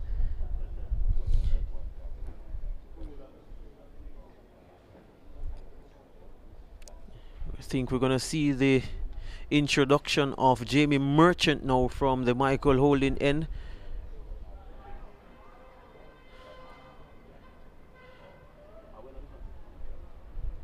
And Royals timing this run chase perfectly so far. 30 without loss. Log 21, Morris 8 from 8. And look at the feel for Merchant in a few. 3 men deep on the leg side. You think that's the area that Logs likes to go mid wicket, likes to go long on. Area is Log. There's also a short fine leg. Merchant ensuring that he gets those fielders in the right position for Log. This is going to be a matchup between the off spinner and the right-handed Log. And he's neatly turning this one into a vacant square leg. He did that well. Soft hands from Log. Good to see. We see power in the previous over. Now we're seeing just a gentle touch into the leg side for 2. 32 without loss. And Log now moves to 23 from 11.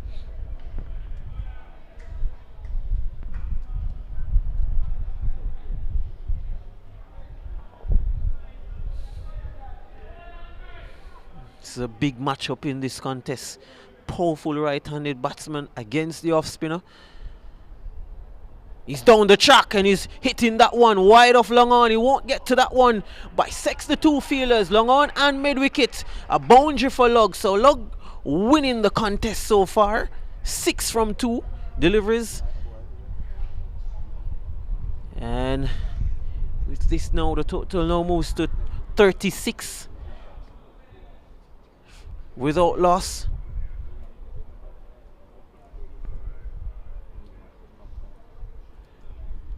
Log 27 from 12.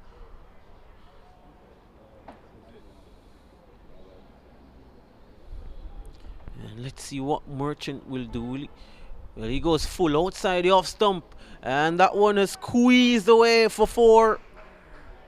So fortune favoring the brave, and it's the aggressive Leroy Log who is really putting a dent into the confidence, into the hope and prospects of the Titans of restricting the Royals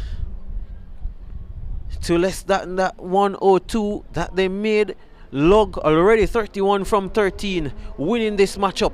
And that delivery just going on with the arm across the right hander from Merchant. 4 deliveries has been put down so far from Merchant, 10 from the over.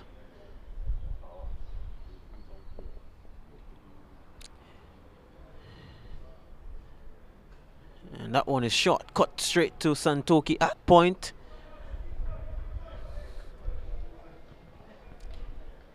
And 1 delivery to go. 40 without loss. 62 to get from 38. They have all 10 wickets in hand is the Royals. They have the likes of Bonner, Javel Glenn still to come. And so 3 dots to finish from Merchant. 40 without loss. 4 overs completed. And the Royals equation now 62 from 36 deliveries. Definitely the Titans need some inspiration from somewhere. Let's see where Santoki will look for that inspiration. Will it be himself? Will it be Grant, Thomas, Morgan? All those persons we have seen in the contest so far. So the Royals, they're very much on the attack. They're going to take the third batting power. They're going to take the batting power play now, and I think rightly so, as both these players are set.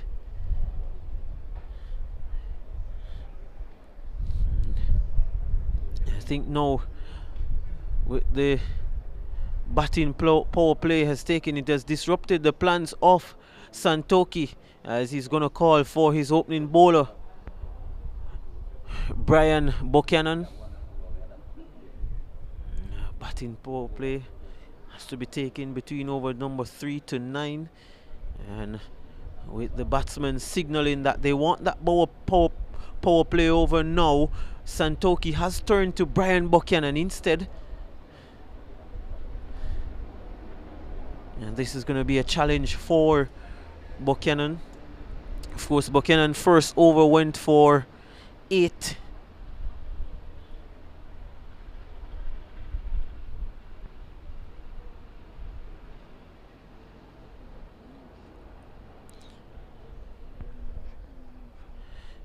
Middlesex Titans, they're 5th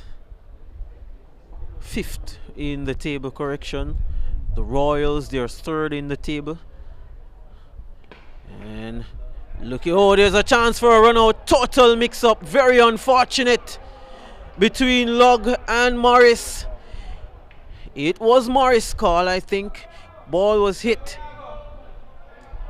behind, but I think based on the look of it now, Lug is the batsman dismiss. And interesting, Morris at the time was not in his ground. Umpire has ruled that Lug is the batsman dismiss. As we look at it, good length delivery, hit straight to cover, and so many times in this competition we've seen the batting power play has yielded in wickets and not the desired runs production that they would have want. But the first wicket going down, Lug is absolutely distraught with it. I don't know if he's distraught with himself or Morris, but he's disappointed over the overall events in that delivery, the first delivery of the batting power play. And that's one of the toughest route to go as a batsman in cricket, run out route. He was striking the ball really well, is Leroy Lug. Has already clobbered some 4 sixes in that innings, is Lug. Well, Morris has to put that behind him. Brian Buchanan, ring of fielders on the offside. He's hit that one over mid-on. One bounce just inside the boundary for 4. So Morris now moves to 12, and the total now moves to 44 for the loss of 1 wicket. The batsman dismissed, Leroy Lug, going via the run-out route. 58 now needed from 34 deliveries. Royals, they're third in the table and they really want to get this win. There he goes again. That's a beautiful shot from Romain Morris down the track, opening up the offside. Of course, there was a ring of fielders he had to beat, and he did it perfectly. 2 boundaries from 2 deliveries. Romain Morris on the charge. He moves to 16. A full delivery, advancing, giving himself room, and crashing that one through the offside down to the Kingston Cricket Club stand, where there is a cluster of spectators to that side. Of course, it's a weekend here in this Dream 11 T20 cricket competition. Buchanan under pressure. That's hit. There's a fielder settling around. He watches that one, sails over his head for 6. An expensive over this one, even with the wicket of log. Romain Morris continuing to be positive. He's put that behind him perfectly so far. 4, 4, 6. He moves to 22 from 12 deliveries. The total 54 for 1. The 50 up equation, 48 to get from 32. Royals sitting pretty at the moment.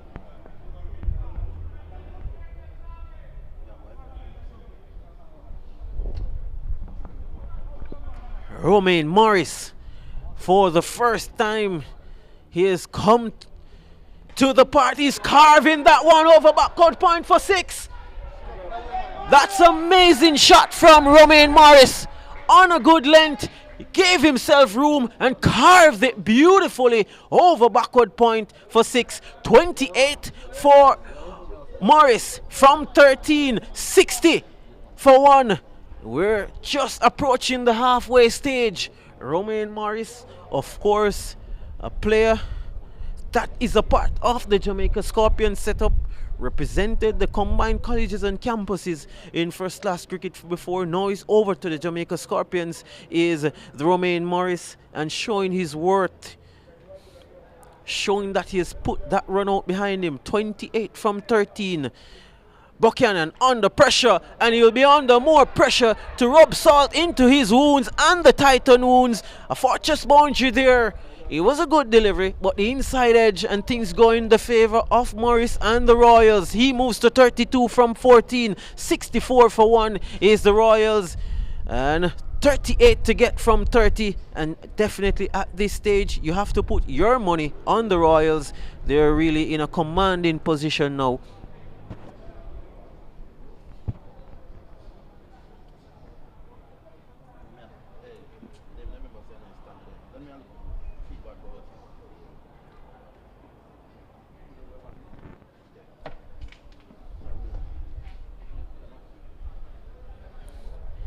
A huge over that was from Brian Buchanan, and I think the run out aside of Leroy Lugg in that batting power play, I think now with how things has ended, the Royals should be pleased. Morris 32 from 14, the main destroyer of that 5th over. Oh, sweetly played there to get off the mark from Nkrumah Bonner. Nice use of the hands from Bonner. Gets 2 to get off the mark. Bonner will look into shepherd this Royals home. 36 from 29 is the equation. And calmly pushing that firmly to extra cover is Bonner. Of course, Shivani Grant is the bowler introduced from the Courtney Walsh, and Bonner goes for the lap sweep and plays it perfectly, plays it nicely, and the result will be a good one for Bonner. Moves him to 6 and moves the equation now to 30 to get from 20, 32 to get from 27 deliveries. Nicely played there from Bonner. Innovative, crafty from the West Indian middle order batsman, and what form he has been in Bonner, showing real nice touch and depth there is Nkrumah Bonner. 6 from the over, 3 deliveries been sent down so far by Grant.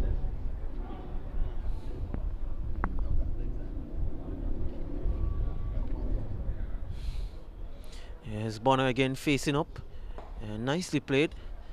Of course, Bonner making a belated, you would say, start to his Test career.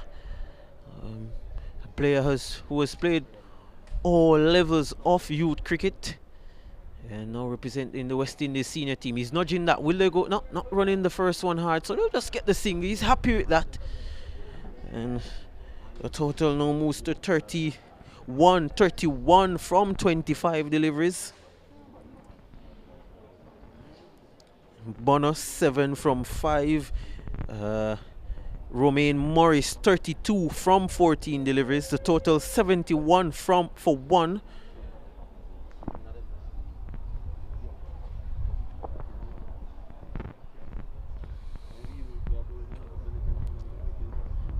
Shivani Grant, number 10 on his back. Oh, that's a big one. That's a big one. And Romain Morris continues his merry way. His fine form in this innings. He now rushes up to 38 from 15, correction. 77 for 1. Royals 24 from 24. They need just a runner ball from here. And it's important they win. And they win handsomely also. Just in case net run rate comes into play as we get to the back end of this competition. So important that you look to win in a very convincing manner. Their third in the table is the Royals. The Kings nicely placed at the top of the table. Royals, of course, and the Stars both on 12 points. So I think this victory will get them up into that second position. And now really setting up things really good as we get to the back end of the tournament. Middlesex Titans, they're 5th in the standings. And of course the Risers sitting out that bottom spot. Errol Thomas into Bonner. And Bonner calmly, as we've seen so much times, the calmness from Bonner, just tucking that one into the leg side for a single. Very much happy to do that. Realizing, of course, that this will be another matchup. The left arm spinner against the left-handed Morris, who is striking the ball well. And they have to ensure that that leg side is well protected. Long on, mid-wicket, deep backward square leg. And that one peels off the outside edge. The catch is taken. Smart catch from Sheridan Allen. And a good innings from Romain Morris comes to an end. 38 from 15. But one you think that he has done a really good job. And one in which he has set up things nicely for the Royals. But he would have probably loved to carry on. There is Romain Morris. But that has been a fine innings from the wicket-keeper batsman. One littered with a few maximums. And the captain, Javel Glenn, pretty much now will be looking to carry his team home. You think the job has been done by Log and Morris. Perfect start. Titans looks a bit dejected at the moment. And Javel Glenn, who was involved in that last over thriller a couple days ago, has joined Bonner to the crease.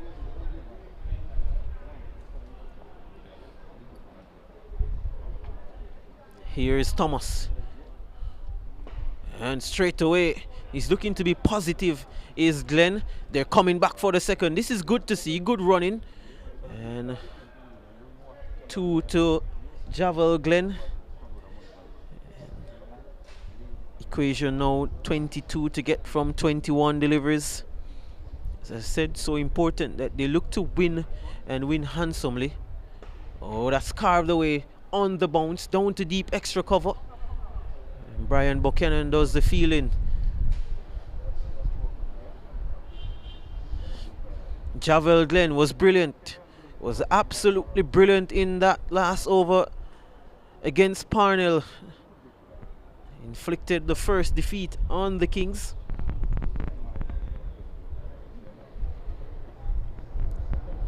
Errol Thomas in between the umpire and the stumps. Nicely played again by Bonner. Calmly play. Nice class. He's a class act, is Bonner.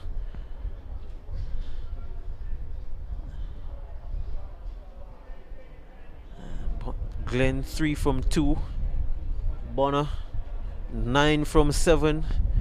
Royals 20 to get from 19 deliveries. Here is Thomas. And that one is hit through extra cover and into the boundary for 4. Hit firmly there by Glenn. So his good form has continued, picking up from where he left off against the Kings. Banging that one past the diving Krishmar Santoki. We'll look back at the replay there. Was a short delivery, gave himself some room and opening up the offside. He moves to 7 from 3. Royals nicely placed at this moment. And Santoki and Merchant and Thomas still believing. Still looking to orchestrate the victory here. 16 to get from 18.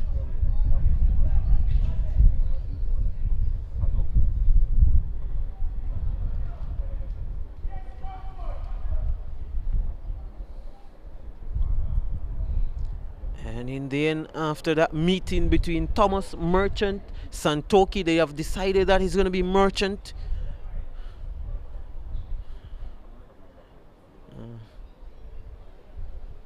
It's going to have to be a very inspirational over from Merchant if he's going to look to put a dent into this run chase by the Royals.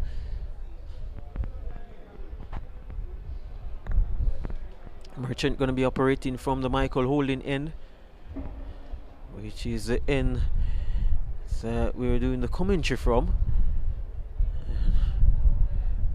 Merchant doing some adjustment to the fielder and on the long on boundary.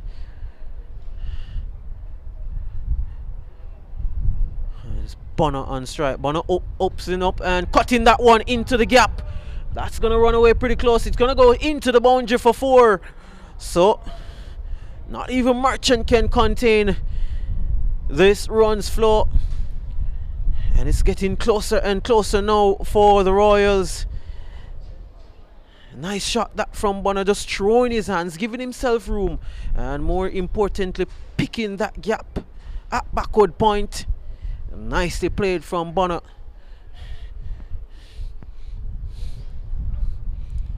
Where will Merchant go? 90, 12 to get from 17. He's down the track this time, a full delivery.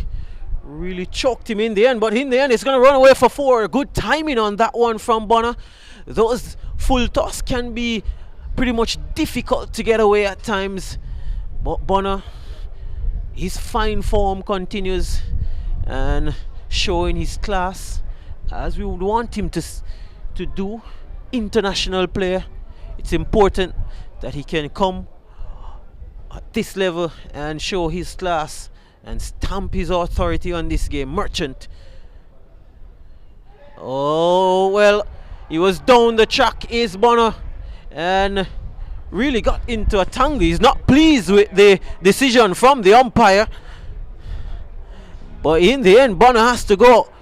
Was down the track, and it was neat between bat and pad, really bubbled, and Tristan Coleman doing the work behind the stump. Really anti-climax end. You see that one just going between bat and pad. And Bonner was really stranded there, out of his crease. And Coleman doing the simplest of work. I think Bonner, disappointment for him that he would have loved to carry his team over the line. He's gone for 17. And the Royals need 8 from 15 deliveries. Even with that wicket of Bonner, you think that the Royals, they have a pretty firm grip on this contest. Pete Salmon, and in the last 2 matches we have seen some serious hits from Salmon.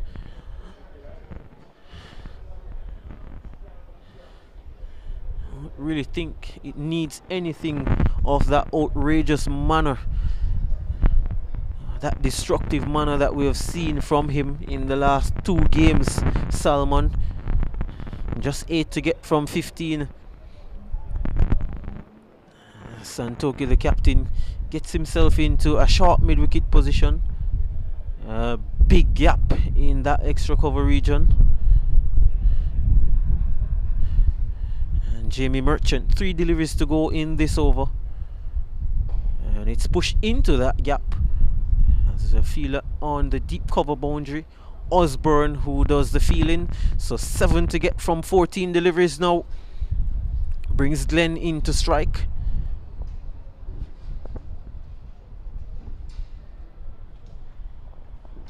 Royals 3rd on the points table, and with this victory that I am assuming that they will definitely get, really hard to see them losing this from here. It will bring them up into 2nd place on the points table. Merchant, and down the track is Glenn, and very good to see regional batsmen using their feet against the spinners. Javel Glenn doing that on that occasion.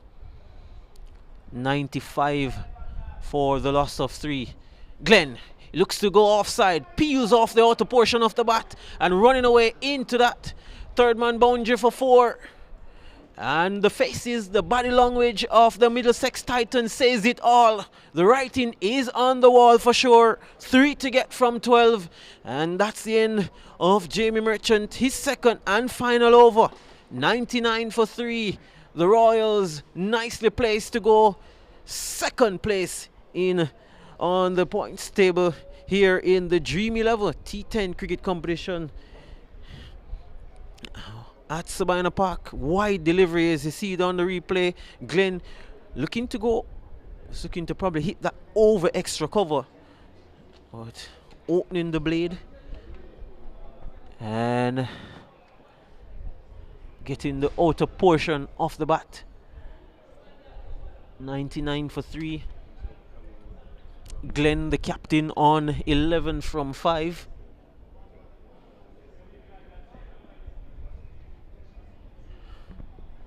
Of course, coming up and another game here, Risers and the Kings at 1:30, and Morgan being introduced into the attack. His first delivery has been hit hard. Looking to hit the leather off that one is Pete Salmon. Gets 1, 2 to get from 11.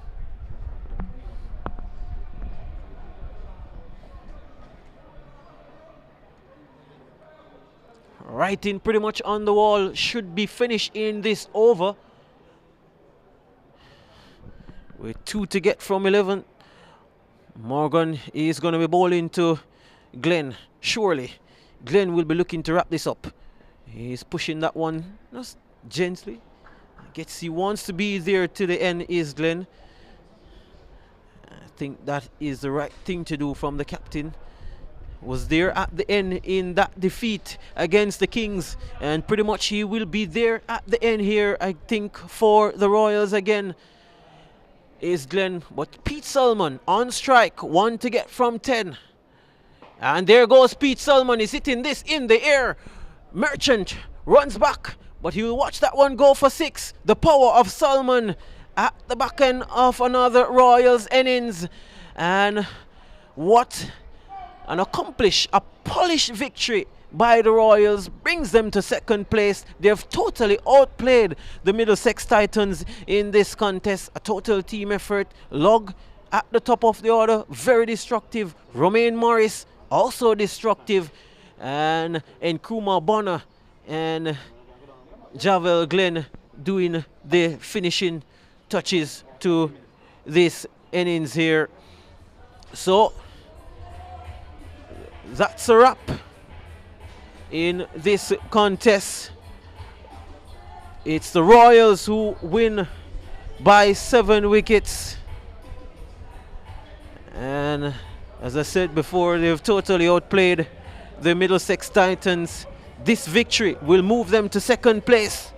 And we'll stay back in a few minutes as we will go to the post-match presentation ceremony. Of course, we have another game. It will be the Risers at 1:30. They will face the top of the table Surrey Kings. Of course, the Risers, they need a victory. They're at the bottom of the table in this Dream T10 cricket competition. We'll take a break for the post-match presentation ceremony.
I'm here with Romain Morris, instrumental in this victory. Romain Morris, you have had problems at the start, but today it got off and it got off really well. Yes, indeed. I'm very grateful. You know, I've been struggling from the start of the season, so I backed myself, and I got back from my coach and my teammates as well. So I just backed myself today and go out there and executed well. Out there in the middle, what was different between the previous games and today? Well, I just tried to look at the ball as long as possible. I was, you know, some little technical flaws, but today I just told myself that I'm going to just spend some time and see if I can get away a few balls, and it happened. Second place now with this victory on the table, putting some pressure on the Kings. Is that first spot realistic now for the Royals, you think? Yeah, I think so. You know, we just have to continue to play hard, and we have 2 matches to go, so we just want to take it a game at a time, and hopefully we can go at the top or straight to the finals. Okay, all the best. Thanks. Okay, so there you have it. Romain Morris, the man of the match in this contest. Now we're going to ask you to just stay tuned as we have the top of the table, Surrey Kings. They are up against bottom of the table, Surrey Risers here at Sabina Park.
So, top of the table versus bottom of the table in this contest. The Surrey Risers up against the Surrey Kings.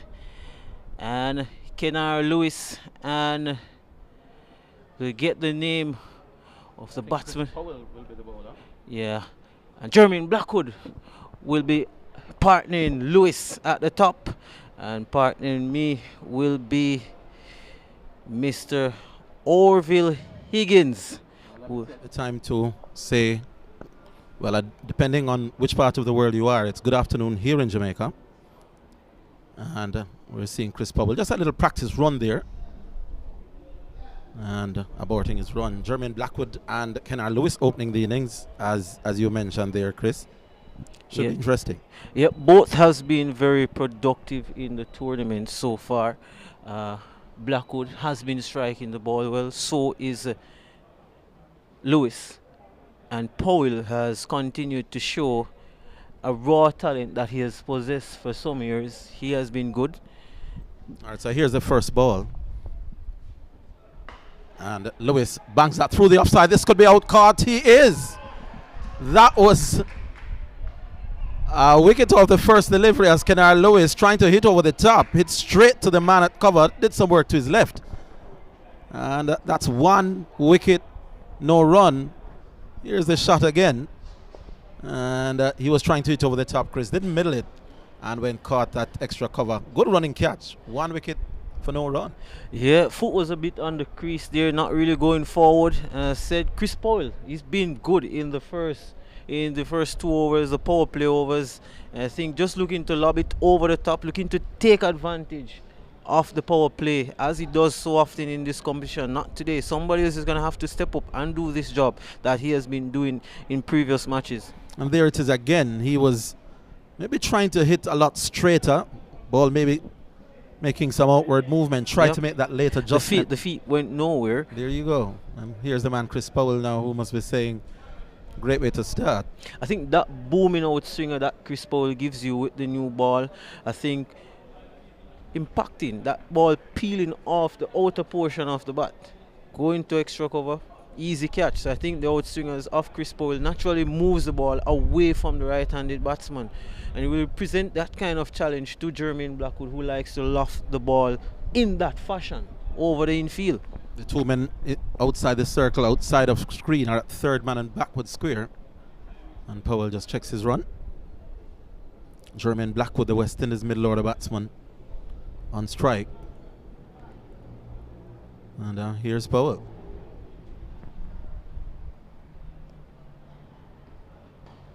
Oh, that one came back. So he is showing that he can get the ball to go either way. It's a raw talent. I think it's unfortunate that he probably has not kicked on. That's the way he should. Has played first class cricket before. Has been a part of a couple of teams in the CPL. Didn't get the opportunity. I think it's an opportunity now for him to make a statement. I think what so far has been it's probably an underachiever, you would say, at this stage. Blackwood down the pitch and really didn't make contact. Just throwing the bat at that one, Chris. Maybe just bouncing a little bit more than he anticipated, but that went through. Nice height to the keeper. Yeah, I think another thing that has been good has been the pitch. I think we've seen the pace bowlers, not predominantly as the spinners that we have seen to be amongst the wickets. I think the pace bowlers has done a creditable job. I think back of a length, I think charging the batsman to hit over the head, that's where he wants to be. Blackwood again just throwing the bat. That one was outside the off stump. Keeper applauds in the background.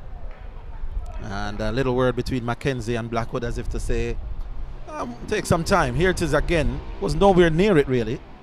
No, short delivery probably would have lapped that one over short third. There's a third man in place though, but I think probably would have. It's hard to drag that ball with that height. Got big on him from outside the off stump and hit it where he wanted to. Powell again. And again Blackwood feeling for it, and there must be some clear plan on the part of Chris Powell to stay well and truly outside the off stump to Blackwood. Yeah, I think. And Blackwood just waving the bat And more much importantly, conviction. the length that he's bowling is not full. I think if he comes full, mid on in the circle, Blackwood is gonna go downtown. I think he has to finish on that length. The field is set for it. Deep backward squirrel leg. I think there's a third man on the boundary.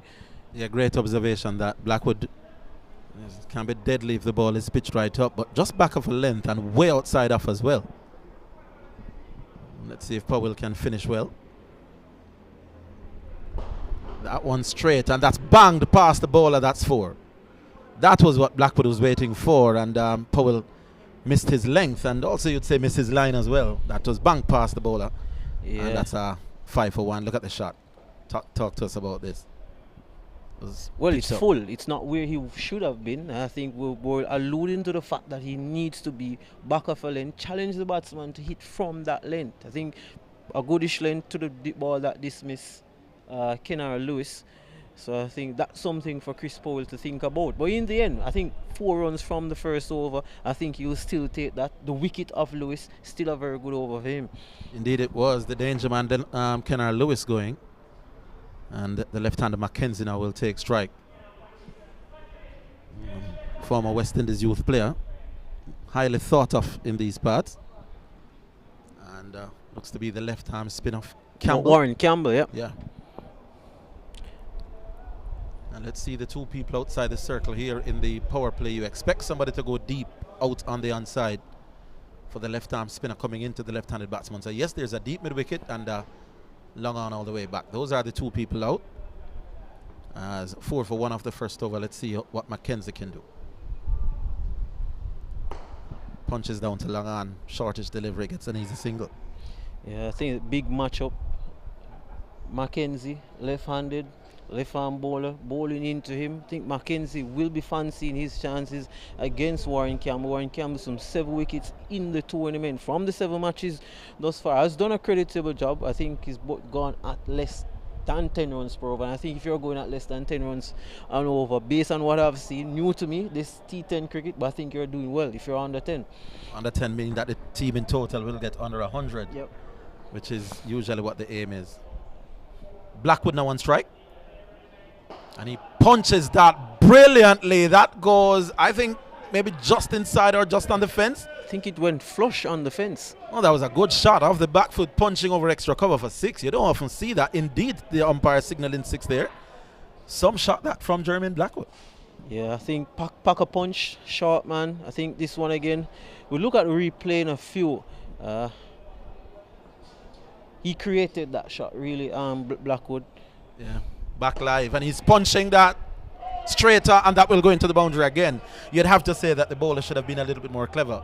Having been punched over the offside for 4, most bowlers would probably overcompensate and gone a little bit too full, but he was short again, and Blackwood is saying, well, I played the shot on purpose, and I'm going to do that again.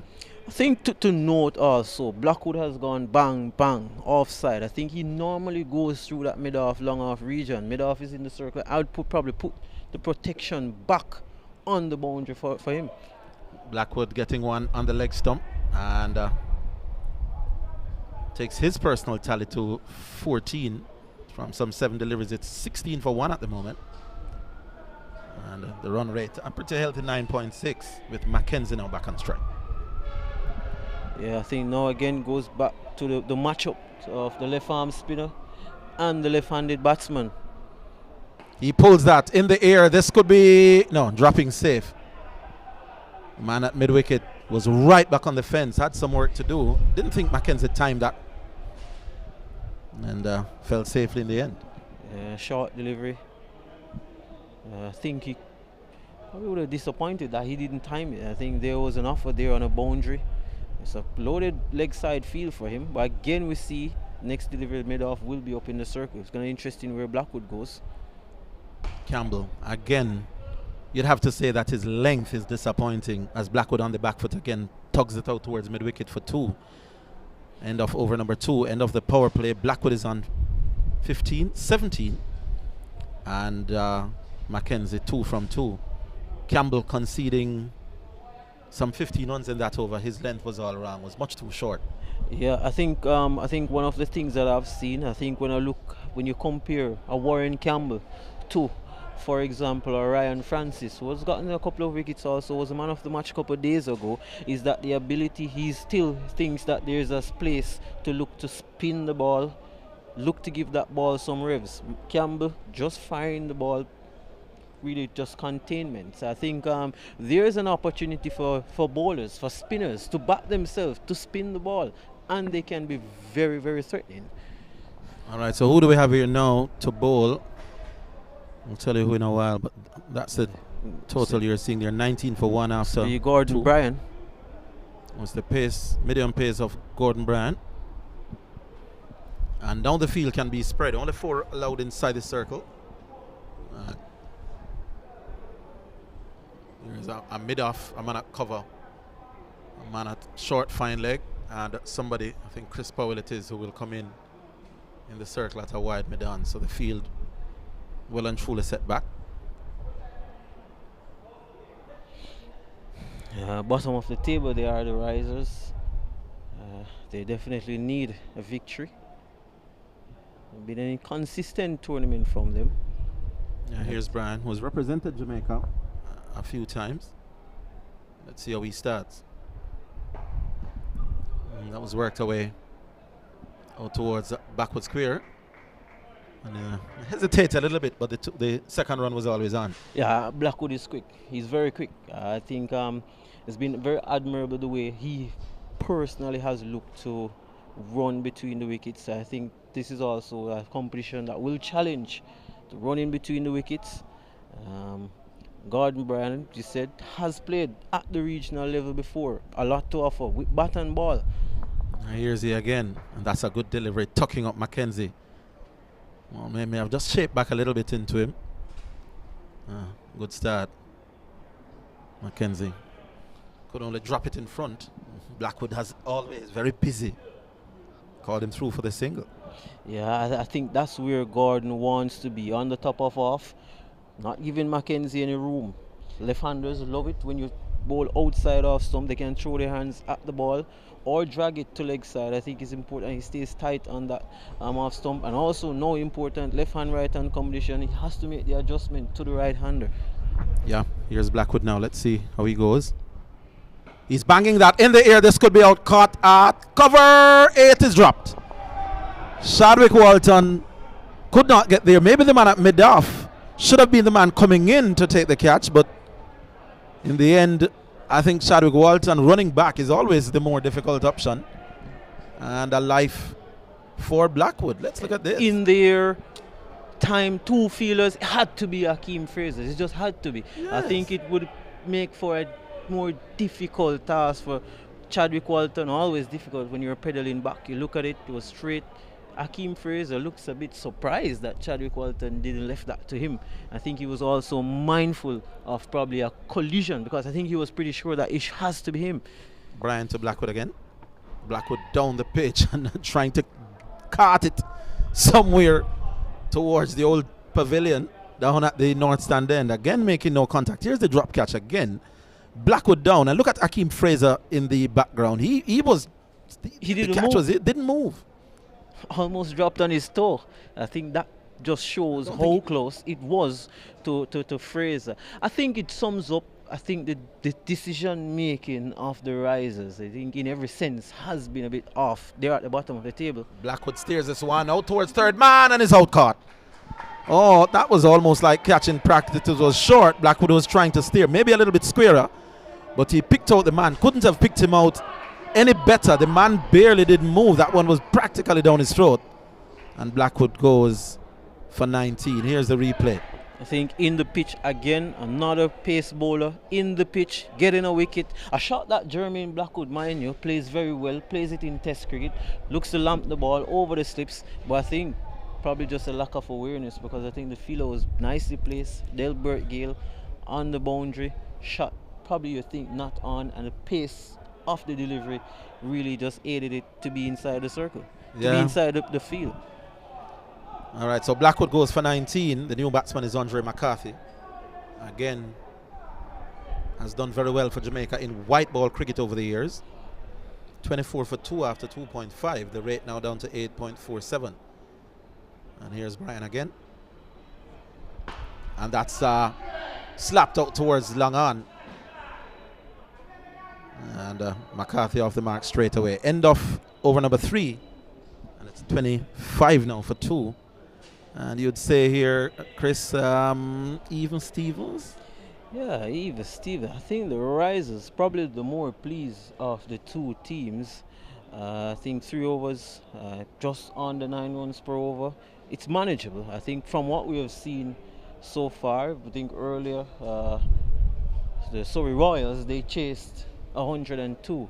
So I think under that 105 mark, they should be fancying themselves. And I think Akeem Fraser warming up now has been good in the tournament, has bowled some of the most challenging overs at very pivotal points in the game for the Risers. It's going to be a tough task against McCarthy, the right-hander though, but he's going to hit into that longer side here against the breeze. So good choice bowling at this end from the Michael Holding end. Yeah, Akeem Fraser, well-known right-arm off spinner for Jamaica in regional cricket, made a great start to his first-class career and then fell away due to injury. Made quite an impression. Let's see how he goes. Also has 7 wickets in the tournament so far. Good, good. All right, here's his first ball. And that's cut down to the man at point. They're calling for 2. Will they be taking it on? This could be tight. Not the greatest throw. McCarthy back for 2. Yeah, needed a better throw there. I think the keeper knows it. McCarthy though, showing good intent. And batting with the youngster Kurt Mackenzie. We expect him to be quick. I think he responded well there. Also Mackenzie. Mackenzie opting to go around the wicket to McCarthy. Oh, he sweeps at that out towards, I think he intended for it to go a little bit squarer than that. It ended up towards straight mid-wicket. Gets a single nevertheless. McCarthy has looked very busy, 4 from 3. I think the pace there. Yeah. Just Akeem Fraser, very smart. He's going to spin the ball. He's going to look to vary his pace, and I think that's what deceived McCarthy, allowing the ball to balloon, getting the bottom portion of the bat in not where he intended for it to go. No, he intended to go a lot squarer than that. Akeem Fraser.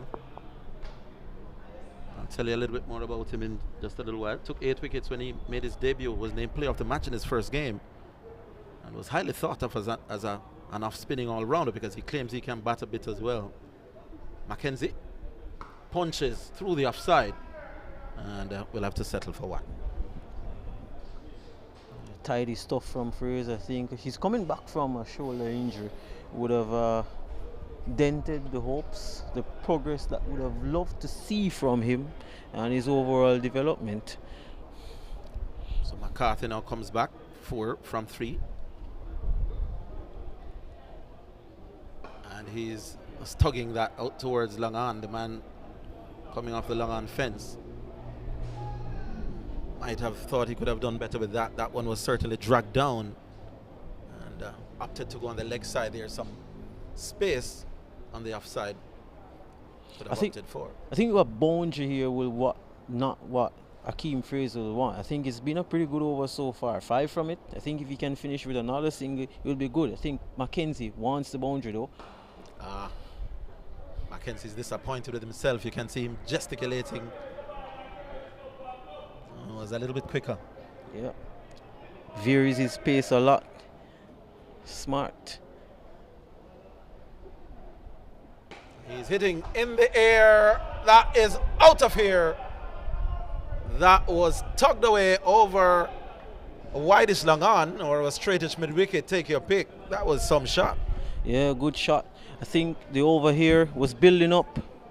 You look at it back at the replay again. Brave shot outside the off stump from the off spinner. Of course, the off spinner naturally turns the ball away from the left-hander, but trusting his abilities, trusting his talent, trusting his power. And I think that's very much important in T10 cricket, in any cricket, but I think more so in T20 cricket. He trusts his talent there and power and got maximum result. 36 for 2.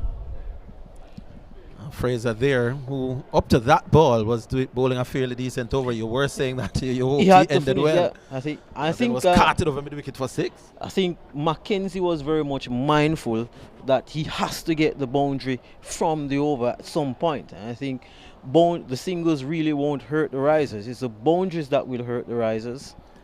All right, so McCarthy, a little bit of an enigma in cricket for Jamaica. In first class cricket, he averages just 19 in 4-day cricket, but averages a decent 35 in list day cricket. So he's we'll talk after this ball. He's hit on the pad. That could be tight. He's gone. That looks straight enough. McCarthy hesitated a touch, but that one looked to be fairly straight. We are not exactly behind the bowler's arm, but he was trying to whip this one through the leg side. Chris, I don't know how good your eyes are, but tell me what you think of this one. I can tell the crowd will not please. That looked up. Yeah, probably hitting into the leg. Probably maybe slightly going down down leg side. It looks like the arm ball, but I can tell you, we look at it again. Delivery slide in with the arm. Could be missing leg just a shade. From my position, that was going to hit at least leg stump. Or you think clip leg stump? Look at this again on the replay. That was gone for me. Yeah, he was deep in his crease. I think looking back again from that angle, you think it would be crashing into leg stump. Yeah, it was deep in his crease. I think he was beaten by the length as well. I don't think the ball was as short as he expected it to be. Maybe should have come forward to that. McCarthy goes for 5, and Orain Williams comes in. It's 36 for 3 after 4.1. It's the kind of fashion that Warren Campbell looks to get batsmen out. Looks to go hard, slide the ball in at the stumps, brings the LBW into play, the ball into play. That's how he looks to get his wickets, and it was tailor-made there how he has gone about his work in this tournament so far. Expensive first over, a good comeback for Campbell. Yeah, certainly has come back well. And Campbell it is now. New batsman is Orain Williams. I'll give you his stats in a little bit. He's off the back foot and punches that one square. They thought of the second, but that's not to be. Yeah, so a partnership definitely needed here from Mackenzie and Williams. You get the feeling we're almost at the halfway stage. If they can limit them for under 45, under 50 at the halfway stage, they will be thinking that they are doing a good job. They're taking wickets also, which is key. Chadwick Williams just reinforces the offside as Mackenzie's out caught at short third man. He was trying to hit this over cover, ball peeling off the outside edge, and the wickets continue to tumble here. The Kings are now in some trouble. It's now 37 for 4. And let's just have a look at this replay. It was floated out wide outside off stump, Chris. And he went for it, ball coming off the edge, and there's a disappointment. Another wicket goes down. It's 37 for 4. Yeah, I have to say that the shot was on. I think Mackenzie just not getting that right leg across as to get close to the pitch of the ball, and in the end alluding to it peeling off the outside edge. Had to get close and move that right leg over some more to the off stump. It just didn't happen for him, but Warren Campbell could come back. That now is his 9th wicket in the tournament is Campbell. I think the risers know they think that they're in with a chance. We haven't really seen the Kings being tested in this tournament. I mean, they lost a couple of days ago, but I think this is another test for them to pass in the tournament. 37 for 4, and you'd have to appreciate the captaincy of Walton, because Campbell went for 15 off his first over, and the captain kept faith, gave him another one. Now he's 2 wickets, 1 run, 2 wickets, 1 run in his second over. Sometimes captains don't always get the it's credit. something you said about faith that captains will say. It was 1 over, it went for 20. No, it's not your day. We don't think it's your day. You're out for the remaining of the batch, but brave move to bring him back. All right, so Thomas, that hit on the pad, they're appealing. I thought that was comfortably missing leg.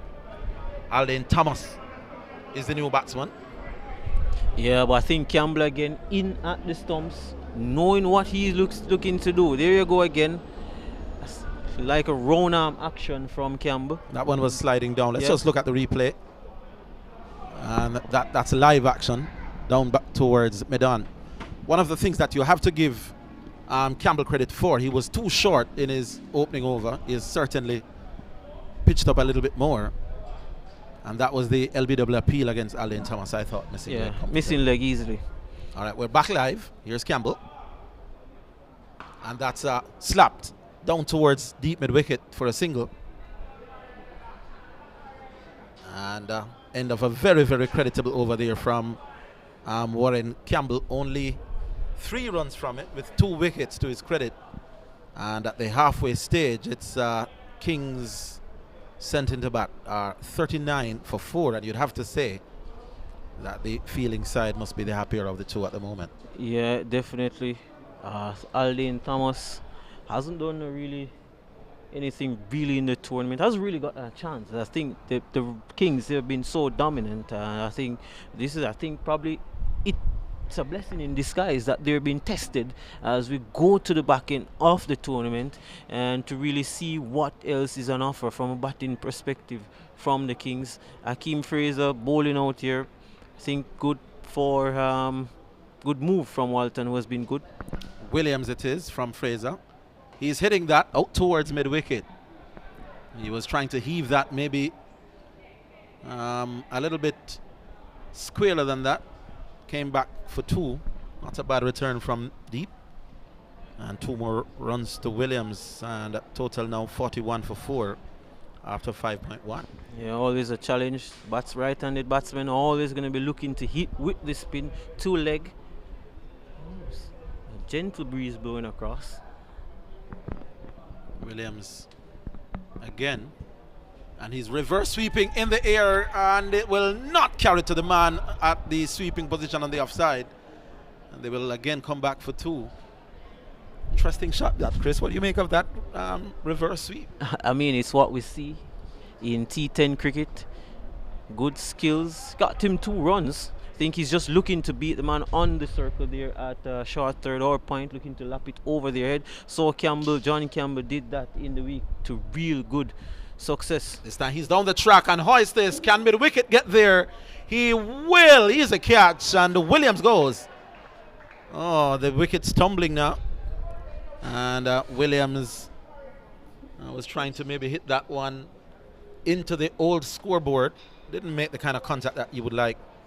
And the wickets continue to tumble. Out caught, holding out at mid-wicket for 6. I think Akeem Fraser's there, trusting his talent, trusting his ability to look to spin the ball. I mean, it's a huge hit to that side, and I think it's always a big matchup with the right hands, with the off spinner against the right handers. And I think he probably, when he played that reverse sweep, didn't want to take on that big boundary over there. Now, with them in the position they're in, he thinks that he has to go for it. But Akeem Fraser's continue to be brilliant. Royal coming, big strike off the ball. But again, it just shows that there is a place for spinners who can spin the ball with guile and flight. Yeah. At 43 for 5, you'd have to say that the Kings would not be particularly happy about where they are at the moment. And it is Royal will be the non-striker that's hit in the air over long on. That's gone. That is 6 any time of the day, with Alden Thomas really hitting that with some authority over long on. And that's a 6. Yeah, nicely the played. Kings would welcome. Yeah, down the track, nicely played. What I want to see from regional batsmen to use their feet to the spinners and use it with such authority as Thomas did. Thomas again, this time he's attempting the sweep shot. Let's see if there was any back onto that. The umpire doesn't signal, so some inside edge out to short fine leg. Takes Thomas to 8. And that's the 50 for Kings. 50 from 5.5, which in itself is not bad, but they've lost 5 wickets. So it's 50 for 5 from 5.5. The 5s have it.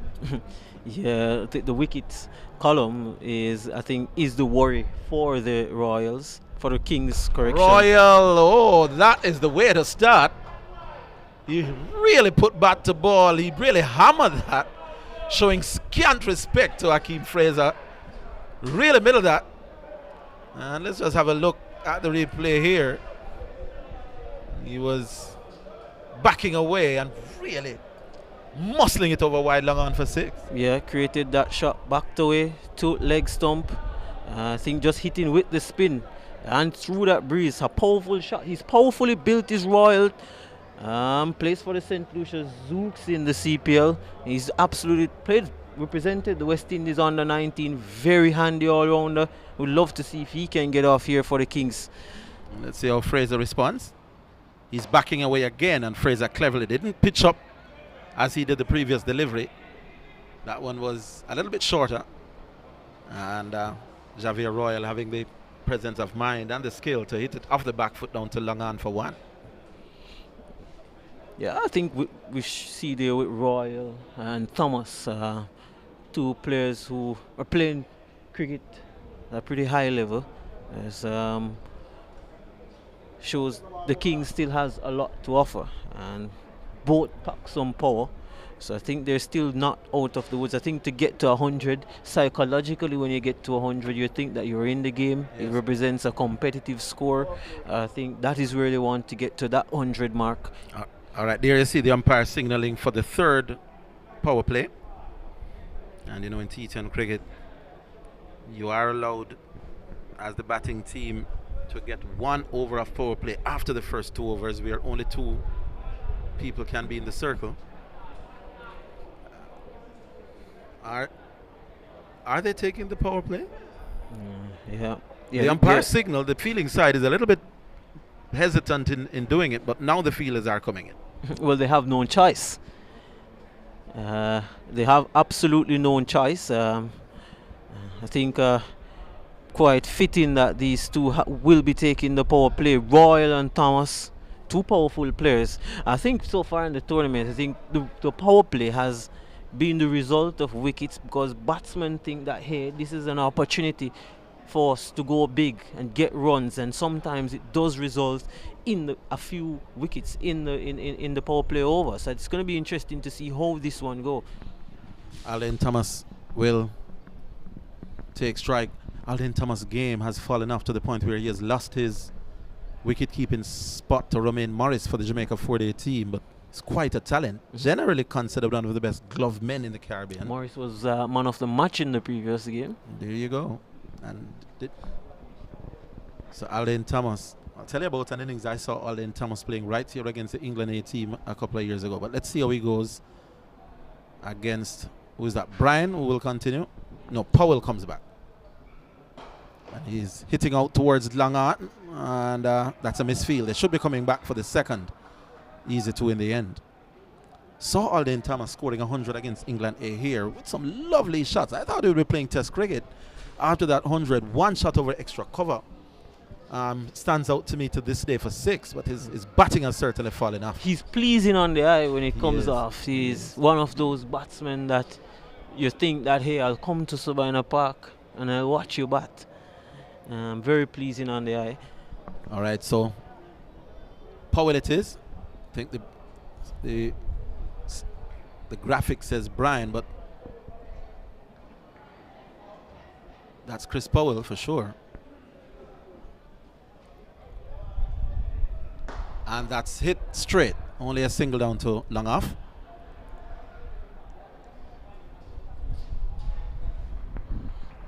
I think already now, Orville, we see the batsman looking to maximize from this power play over.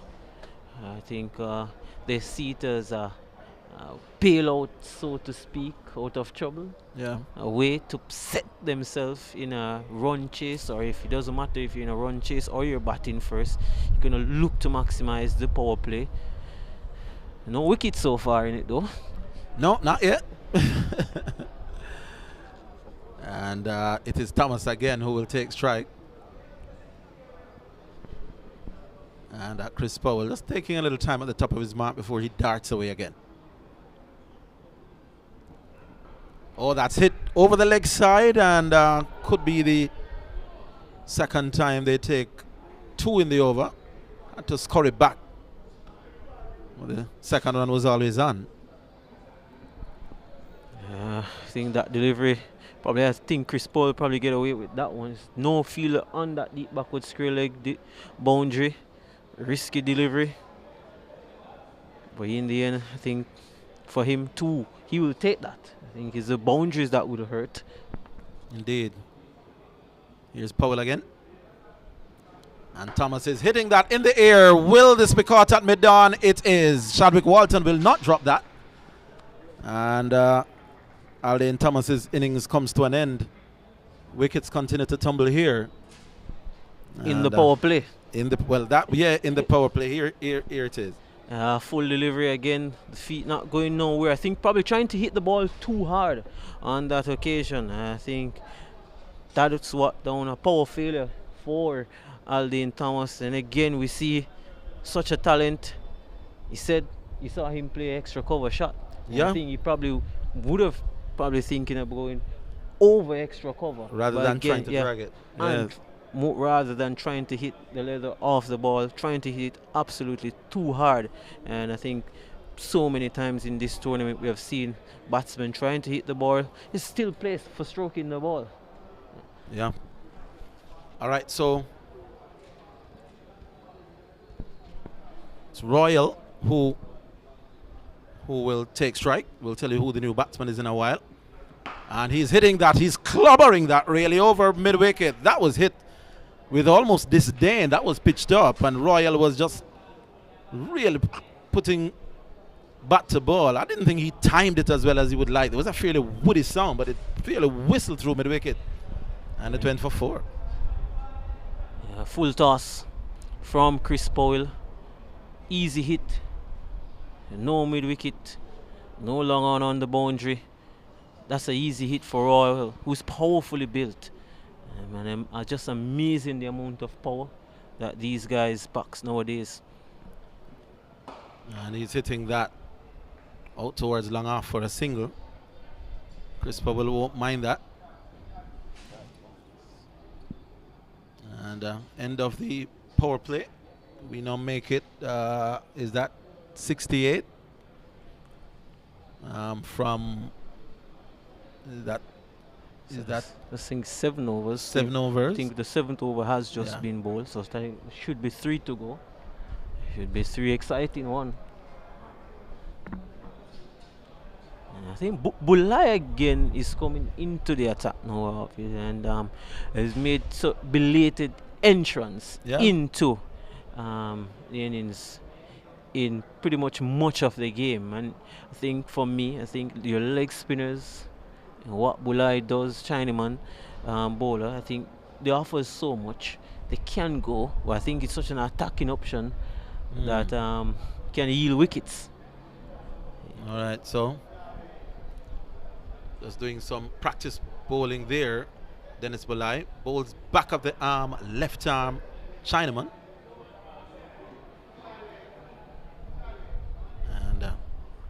Here's his first ball, and that's backing away, hitting out towards the man sweeping on the cover boundary. And that was Royal. Yep. He goes to, well, it's 69 for 6 at the moment. And that was a single from Javo Royal, who got a run out to cover. It's going to be interesting to see how Bulai goes. Brad Barnes, the new batsman. Brad Barnes, he hits that out towards long off. Hit that with some authority. And only could get a single. Yeah, Brad Barnes also a youth player, also a player that's looking to make the transition from youth cricket to senior cricket. Is a part of the Jamaica Scorpion setup. A point to prove for Barnes. So that's hit out towards long on, not carrying. And again another single.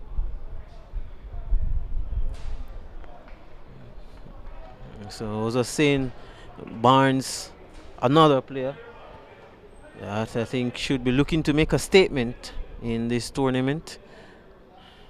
Bulai bowls and Barnes is hitting that out towards cover. Can't get back for the second. Well, now they can. Not the greatest of throw. And 2 runs to Brad Barnes. Yeah, I think you said not the greatest, but you still think Bulai should have probably done better there. You want, I mean, it's your bowling, Bulai, so I think he should make every effort Yeah. to minimize as much runs as possible. So Brad Barnes on strike again. Yep. He's hitting that out towards the long on. It didn't carry. And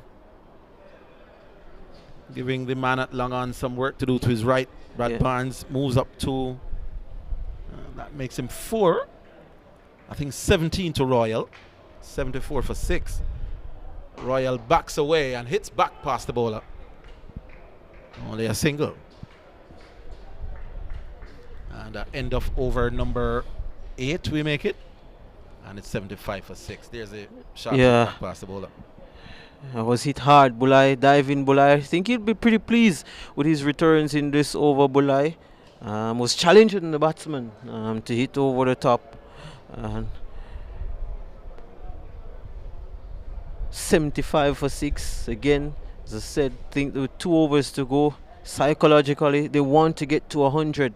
I think it's going to be interesting to see how it goes with these next 2 overs. Both Barnes and Royal can hit the ball, can hit a long ball. Both would have represented West Indies under 19 in the same team. And here they are for the Kings. And both, as I said, member of the Jamaica Scorpions setup. So pretty much on their way to making that transition, you think, to international cricket soon. Yeah. All right, Brian is now coming back. And it is Royal who will face. And target definitely somewhere close to that 100 mark, which means they'd need 25 from these last 2. Royal misses. Yeah, I think Royal, look at his stance, just like he's basically outside the off stump. I think Royal is going to look to hit wide, long on, mid wicket. That's his area. And I think we've seen some lusty blows from him in this tournament. And you just look at him there, Orville. He's basically outside the off stump. I'm pretty sure that Gordon Bryan should be very much cognizant of what Royal is trying to do. All his stumps is covered here. Yeah. This is going to be a big contest. He's trying to hit leg side. Like, there he goes, and he did manage to hit leg side. I think we call that pretty right. He gets only 1 out towards square leg, though. He'd want more than that. Yeah, definitely. I think the boundaries is what they want to get up to that 100 mark. Brad Barnes comes back on strike. He's looked to be quite busy. Not that he has too much of a choice. He's swinging and missing. It's no ball. Let's see, is there a signal? No, he must have gotten some back to that. So free hit to be signaled. Leg by. And a free hit being signaled now by umpire Chris Taylor. Well, as if Royal didn't need any more invitations. No, a free hit. And pretty much. So they have been good. Extras has just been 3. So I think Gordon will be very much disappointed with the judging on the standards that they have set themselves in this inning so far. As Extras has been on basically a scarce commodity. Change of glove out of camera. Well, there's Royal. And probably wasn't happy with the grip. Well, he needs to have a firm grip on this free hit. I think he's going to look to hit leg side again. I think Gordon Brand will be aiming maybe for that wideish Yorker. The field hasn't changed. So let's see. That's the idea. Wideish Yorker. Didn't quite get the ball sounds full like enough. There was a bottom edge on that one. Yes. I mean, it's a free hit. It won't count as a wicket. I think more of a moral victory for Gordon. And Royal was disappointed with himself. Here's the replay. It was outside off. And he almost swung himself off his feet. Lost his shape, lost his balance. And in the end, the free hit amounted to nothing. Well, you see there, Orville, he's pretty much outside off stump. He's trying to get as close as possible to these deliveries. All stumps are covered. That would not be allowed in primary school cricket. He hits that nicely down towards long off. And is that a catch? Did he step on the rope? What? it was a no ball. So another free hit. Yeah, I think while I can give him one no ball per over, I think 2 no balls in the 9th over. I think you're just doing too much, and I think it represents some sort of indiscipline. Yes. It's creeping into Gordon Bryan at the moment. And there's a shot. Was some catch down not long off. The fielder judging it very well. He was Just yeah. It was in the slot though. Yeah. So let's see how Brad Barnes deals with the free hit. He's hitting that out towards mid-wicket. And they had to settle for just that single. Yeah, I think misfield there, I think important. There was an opportunity for 2 on the fumble. So important that you run that first one hard. This T10 cricket competition is going to challenge the fitness of these players. Yes. Probably not in that condition as they would have wanted. A lot of these players were not playing cricket for probably 2 years because of COVID. So here is Brian. And this is coming off the body. And it dribbles out square on the offside for a leg by, signaled by umpire Taylor. 82 for 6 the total now. I think the no balls aside, I think it still represents a decent over from Brian, because I think the most important thing, there's no boundaries that has been scored off this over. Even though there have been 2 free hits, the batsmen have not been able to capitalize. Flirting with danger is Brian. It's Royal back on strike. Oh, what on earth is that? Is he trying a little bit too hard? Because that's another signal. You see the umpire there signaling wide. And Brian now, you'd have to say, maybe just lost his shape a little bit. That was... Yeah, I think he has to stay calm, has to ensure that he finishes the over good. Short delivery, fine leg up in the circle, third man up in the circle. I think the field that set has to be full at the stump, at the feet. That's where he should be, has to get it together. Let's see him again. And that's hit. Oh, not quite. That was the kind of delivery that you were talking about. I think with the field set, you see a long on, mid-wicket, long off, in place, fine leg, third man up in the circle, has to be full at the stump. And it's good to see that he made the adjustment. All right, so end of the 9th over. And the Surrey Kings are 83 for 6. They'd be a little disappointed that they probably are not maybe another 10 runs on from where they are now. But the bowling has been decent in between the odd indiscretion, like the 3 extra deliveries that Brian had to bowl. But let's see. Hold on to your seats. This should be interesting for this final over. Yeah, interesting. I think brave move. It's an attacking move. I think this can really go right for the Risers. Spin the ball 2 ways is Bulai. Here's he to Royal. Royal gets one and hits it over the head of the bowler. It will not carry either to the long on or the long. They're coming back for a second. This could be a run out. Is it? Yes, he is. Brad Barnes didn't wait for the decision. Trudged back. Knew he was short. And at this stage of the game, you can't blame him. It's only 5 balls to go. The ball was hit and back over the bowler's head. Yeah. And they had to come back for 2. The throw was a decent one, and Brad Barnes is run out. And another wicket goes down. Yeah, I think Delbert Gale on the long on boundary has had a lot of work to do in this game. He has covered a lot of ground. Good, comfortable height for Bulai. Easy call for Orlando Jones, right under his eye. This one is hit down towards long on. And again another fumble. Will they take one on the fumble? This could be, no, will not be another run out. And it's all helter-skelter in the final over as we expected it to be. I think the fielders should realize that Bulai likes it when it's full, right in his lap, not on the bounce. He doesn't seem to like the throws on the bounce. But I think struggling to get to that 100 mark, that's where they want to be. So here's one that's short and hit into the offside. That was a half a chance. And again, they're coming back for the second. So Javier Royal. Shalom Parnell, the new batsman, joining Royal. I think for the sake of the Kings, they want Royal to be on strike. Royal is the man now for the Kings if they're to maximize on our last 3 deliveries. Down the track and hits in the air straight. That's a lovely shot. And every time the batsman hits back past the bowler like that, you applaud. It's gone for 6, and that's more like it from Javier Royal's perspective. 94 now for 7. Yeah, very good use of the feet. We hear from see from Royal down the track, but the most important thing, he's looking to go straight, dead straight. He went. All right, and we're back live. That was spinning away. He expected it to come back, but that was the left-hander's googly.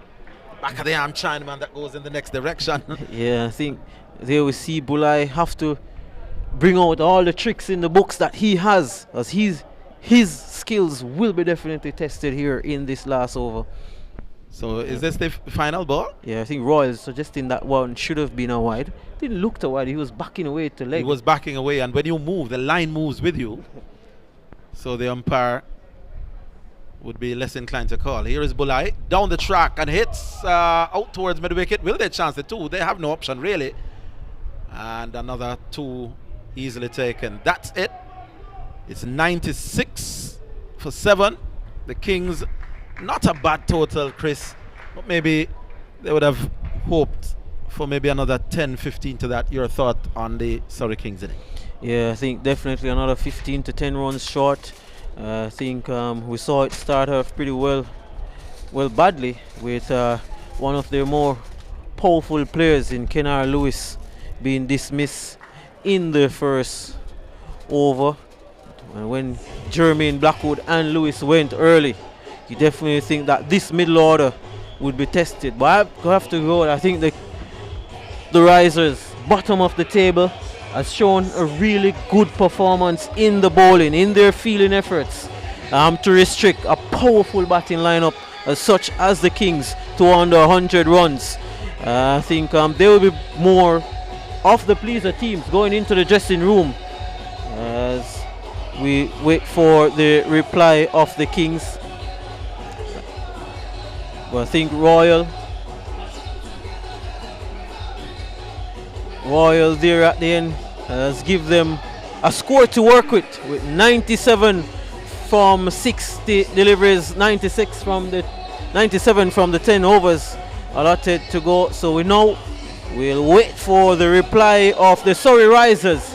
It's the bottom of the table Risers up against the top of the table Surrey Kings, as we'll be joining you back here for another 5 to 10 minutes as we will see the reply of the Risers.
All right, so we're about to see the second half of this encounter.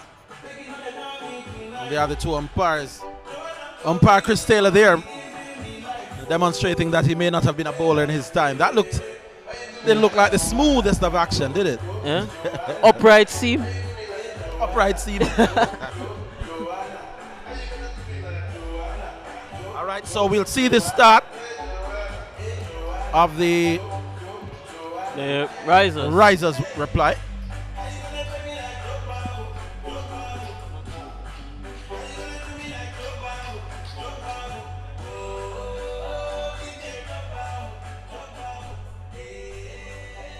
I think McIntosh, it was Chadwick Walton. We have seen a number of changes at the top of the order, but I think McIntosh and Lewin is gonna be at the top. Chadwick Walton hasn't really fired at the top of the order. Now we're seeing that he's gonna demote himself and probably come in the middle.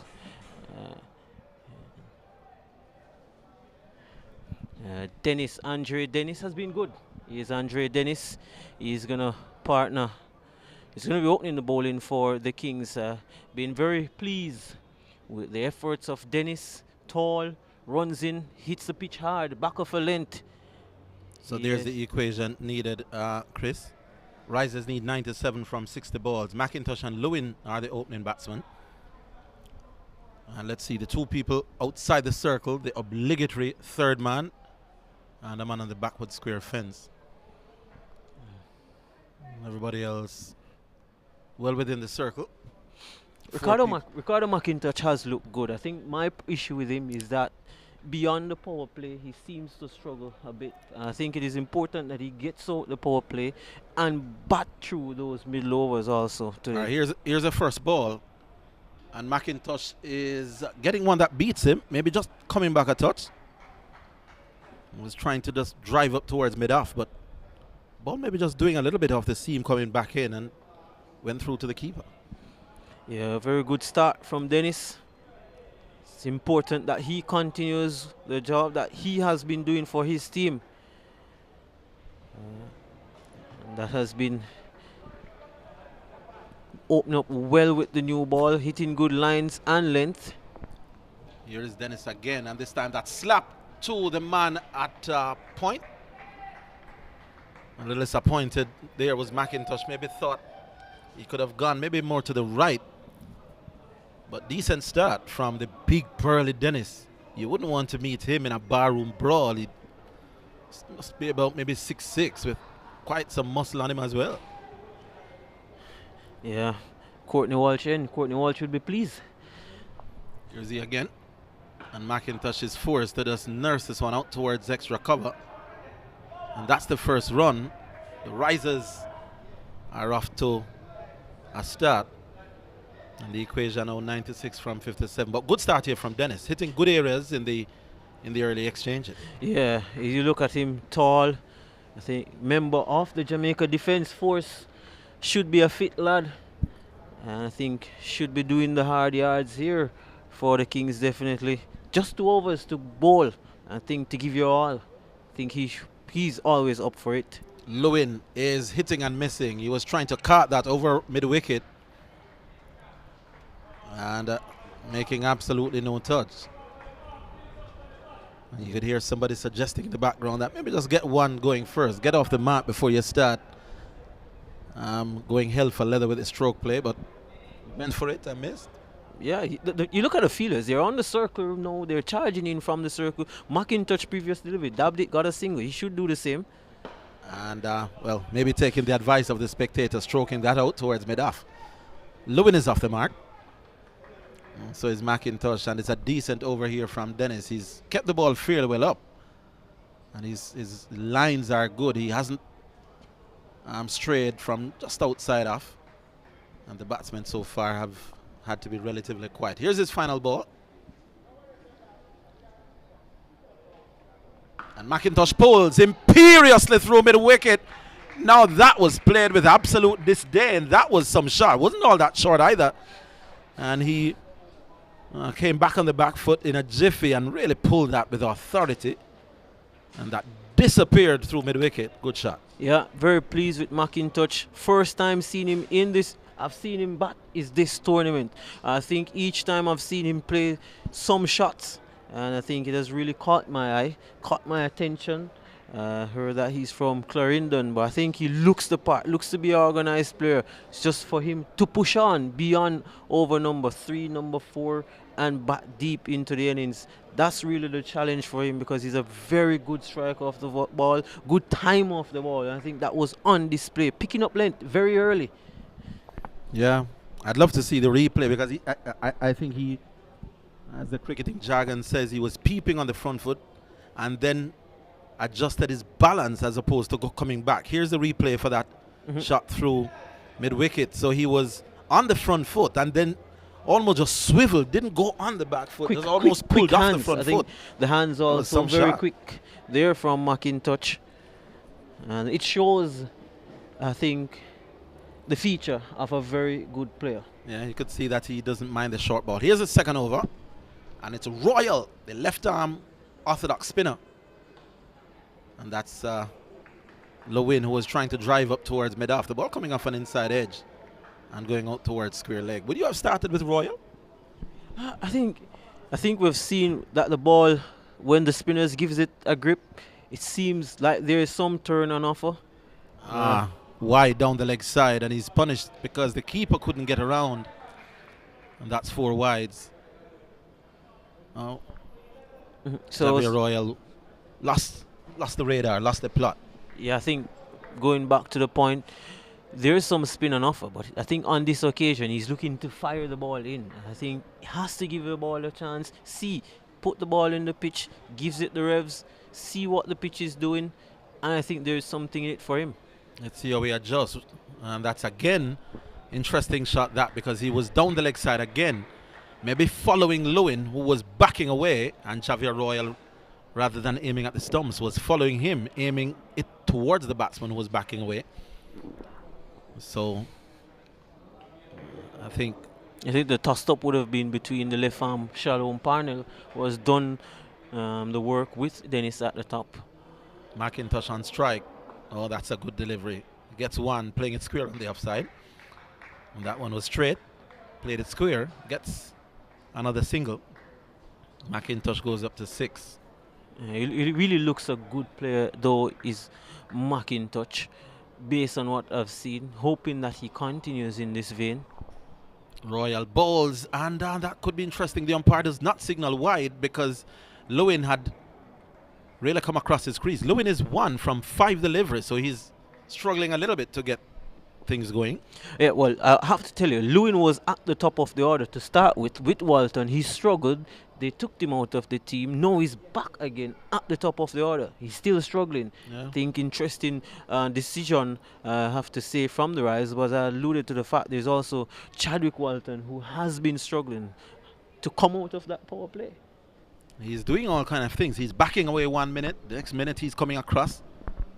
Just seems to be a man unsure of his game at the moment. Here's Royal bowling to Lewin, and this time he's again inadvertently getting it down towards backward square. Again he was looking to hit that straighter. And some days are just not your days, Chris. But he'll take the 2. Yeah, I think he 2 more runs to the total. Yeah, I think he will take that. I think probably trying to hit that one a bit too hard.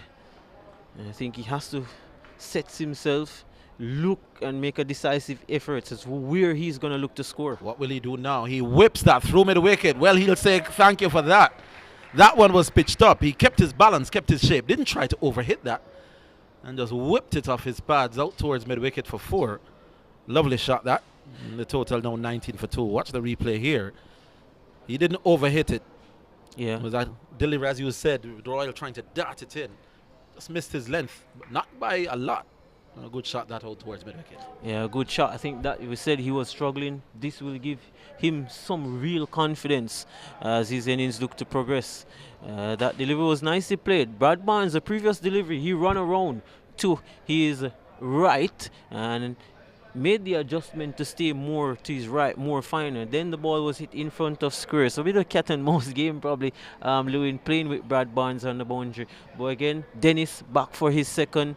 I think interesting that they know it's not a big score that they're defending. I think they're ensuring that they use all their resources as early as possible to put a dent into this run chase. Yeah, you feel that they have to bowl this Risers team out to win the game. So Dennis is back for his second over. And now the field is spread because we are out of the power play. Dennis to McIntosh. He's bowled him. He was trying to heave this one back past the bowler, making no contact. The decision to make Dennis bowl his second over in succession paid off. And McIntosh has to make that long, slow walk back. We'll see the replay here. Maybe head in the air a little bit. And, yeah, was looking up as opposed to down when the shot was played. And one coach always said to me, you can't be looking where it's going before you hit it. I think that he was a little bit guilty of that. He has to go. Well bowled. It's now 19 for 1. Full straight at the stumps. As you said, the head was up. The feet went nowhere, too tall. And I think probably just would have been better advised to stay down in the shot. Get close to the delivery. Wasn't really close to that delivery. And cutting back a little bit there from Dennis. And again, coming from that tall elbow of Dennis, it's going to make life very difficult for these batsmen. He's bowled so well in the tournament. I think it's a good move from the captain to go back. I think you'd probably say, hey, I'm going to hold Dennis back for the backing of the innings. But brave move. Jermaine Blackwood, very impressed with him, vice captain of the West Indies test team. This is also an important, you'd say, a test for him. Yeah. And a way for him to showcase his captaincy skills. New batsman is Henry. And he gets one down the leg side. Seems to have gone for some extra pace there, but the line was wrong. Good bounce through to the keeper as well. Yeah, he continues to be impressive, is Dennis. Looks fit, as we expect him to be. When you're a part of the Jamaica Defence Force, I expect you to be very much fit. Sadiq Henry, I should tell you, he's 5th on the runs getters in this tournament. Works that one out towards fine leg. And that was pretty straight. And Henry's off the mark, tucking this one down towards fine leg. That's the equation needed, 76 from 46. And you'd have to say maybe the batting team is favoured at the moment, but all this could change rapidly. We saw wickets falling when the Kings were batting. And Risers just want to ensure that there's no more wicket going in the near future. They could bat another over or so. And that half-hearted appeal. Ball coming off the pad out towards that gully region. Short third man. Leg by signalled. And one more run to the total. Yeah, Dennis continues to be good every day. In, out. He's bowling to some very big strikers in this competition. The likes of Log, we've seen him bowl to Walton. And he's managed to keep them all quiet. Yeah, he's pitching the ball fairly well up. I haven't seen him gone too short yet. That is the first one that was really short and seemed to be a heavy ball. The batsman maybe beaten for pace. Really didn't time that. Well, you said it. He was. I think he sets himself for that short of delivery, going full. Then again, just pulling the line. And even if it's not quick, Arville, I can tell you, based on the previous deliveries, it's gonna surprise him, and it surprised Sadiq Henry. Got big on him also. Yeah, didn't time that. It dribbled up. He still got 2 for that, did Henry. He's on 3 now from 2. It's 24 for 1 from 2.4. Just get the feeling that this could turn out to be an interesting end to this encounter. Dennis checked his run. Yeah, I think I'm with you. I think this game, both teams, you can see a very intense manner, trying to limit the amount of mistakes they make. And Dennis, again, very much cognizant of that, just pulling out of the run there. Here's the impressive Dennis in this spell.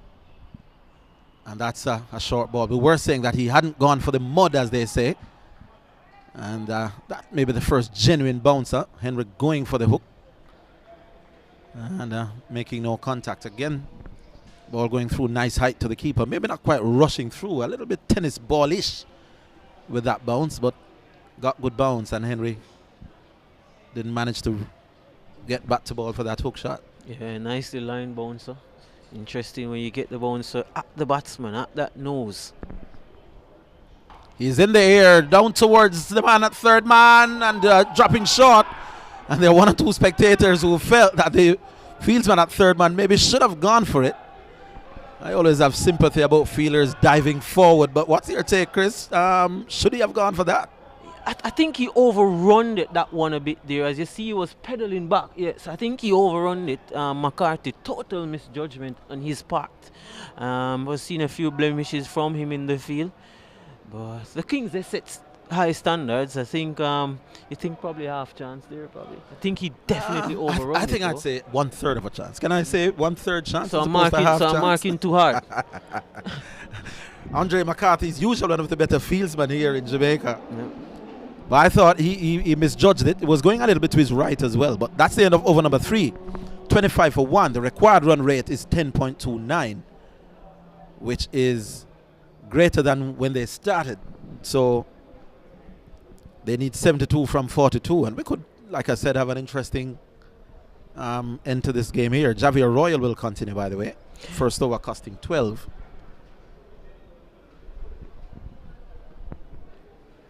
So let's see how Henry deals with it.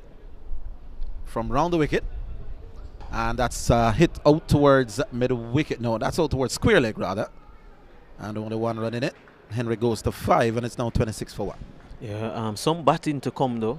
Chadwick Walton, even though he's not fired, but I think he will still possess some sort of threat to the opposition. Delbert Gill looked good in a couple of games. Lewin backs away in the air, out towards the man at long off. The man cover running back.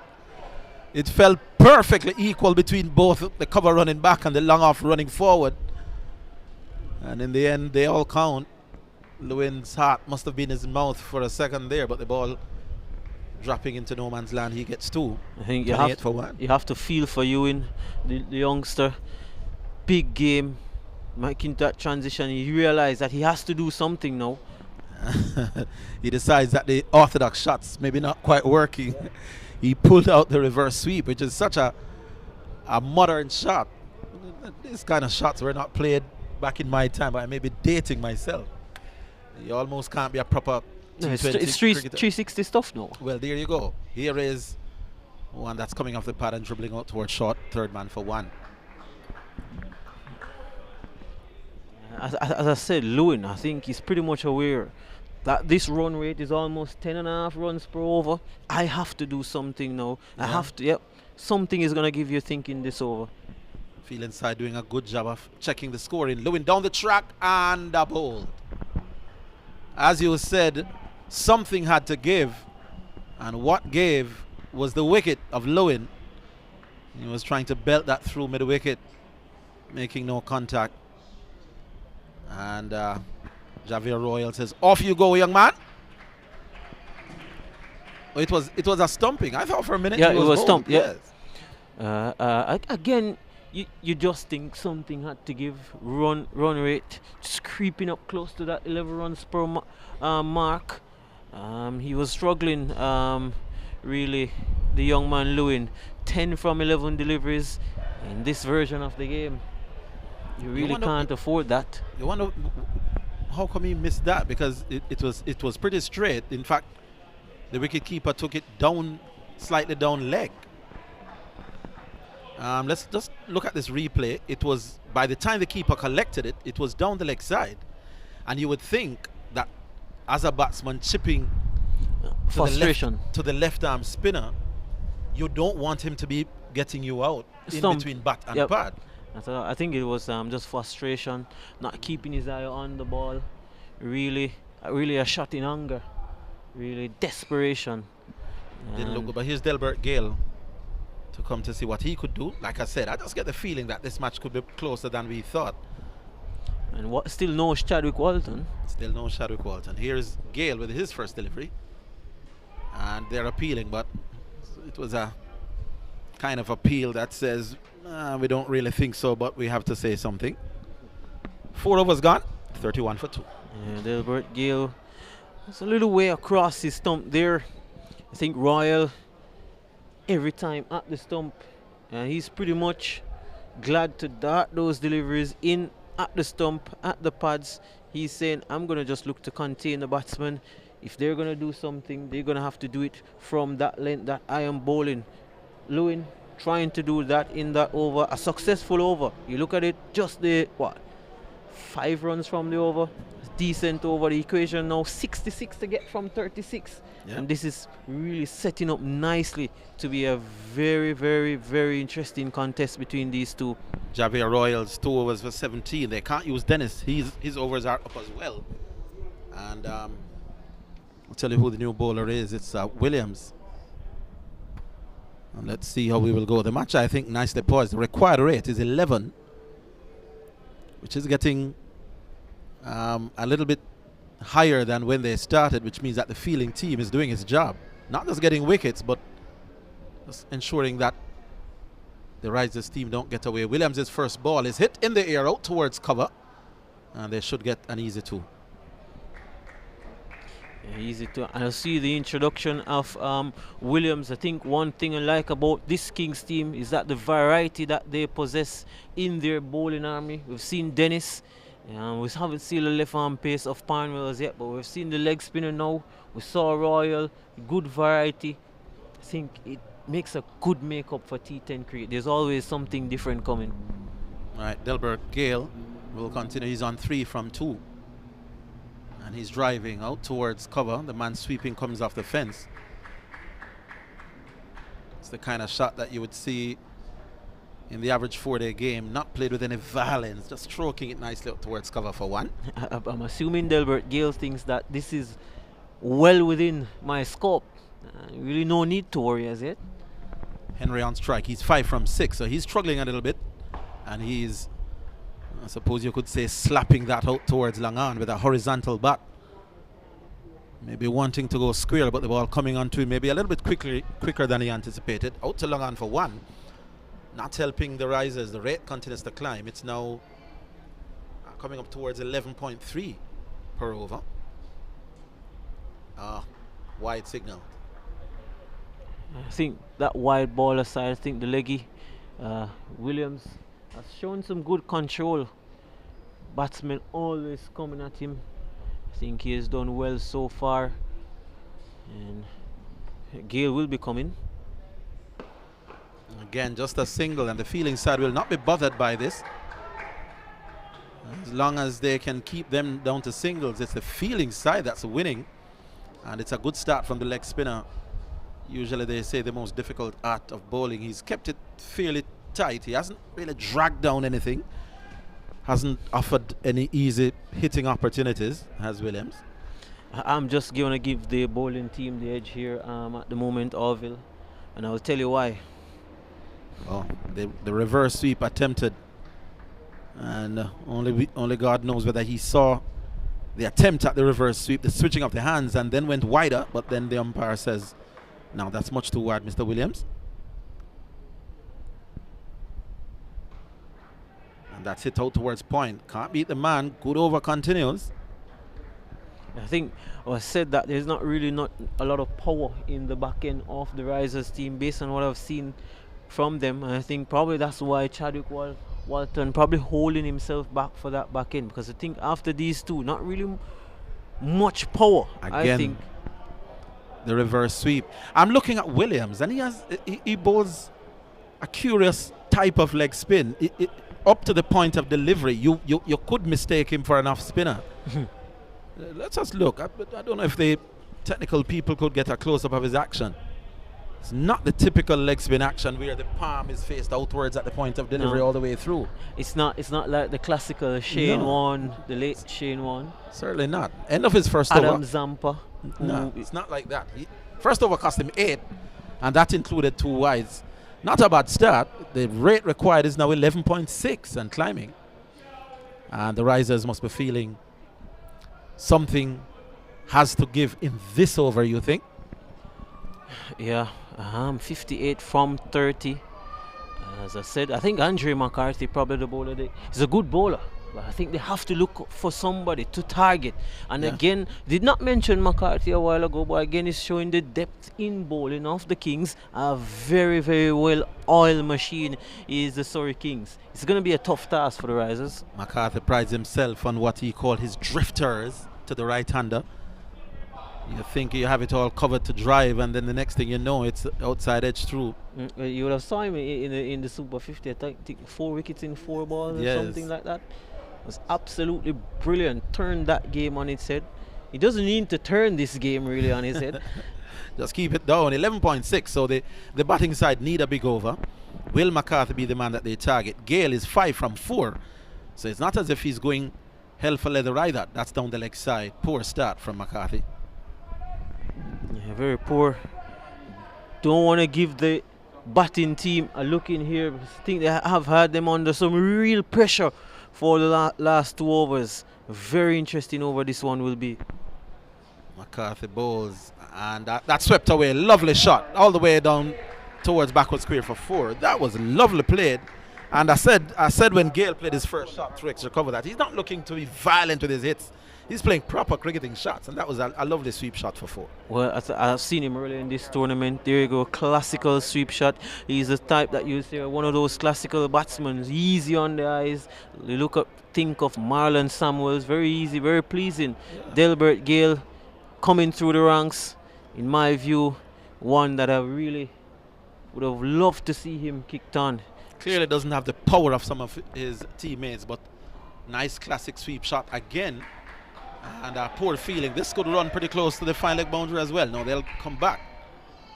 But Delbert Gale is showing that you can score without playing unorthodox shots and without having explosive power. He's playing proper cricketing shots. And what is he now? 9 from 5? Yep. 11 from 6. He's not trying to overhit the ball at no point in time. He's more going to be focusing on high-on coordination, timing, getting close to the deliveries. Interesting thing is whether he'll go for the sweep shot again.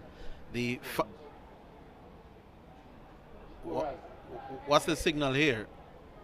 Oh, it was 4. Oh, so they're signaling 4 for the sweep shot before this. I thought that one was inside the boundary. I thought it was inside the boundary as well.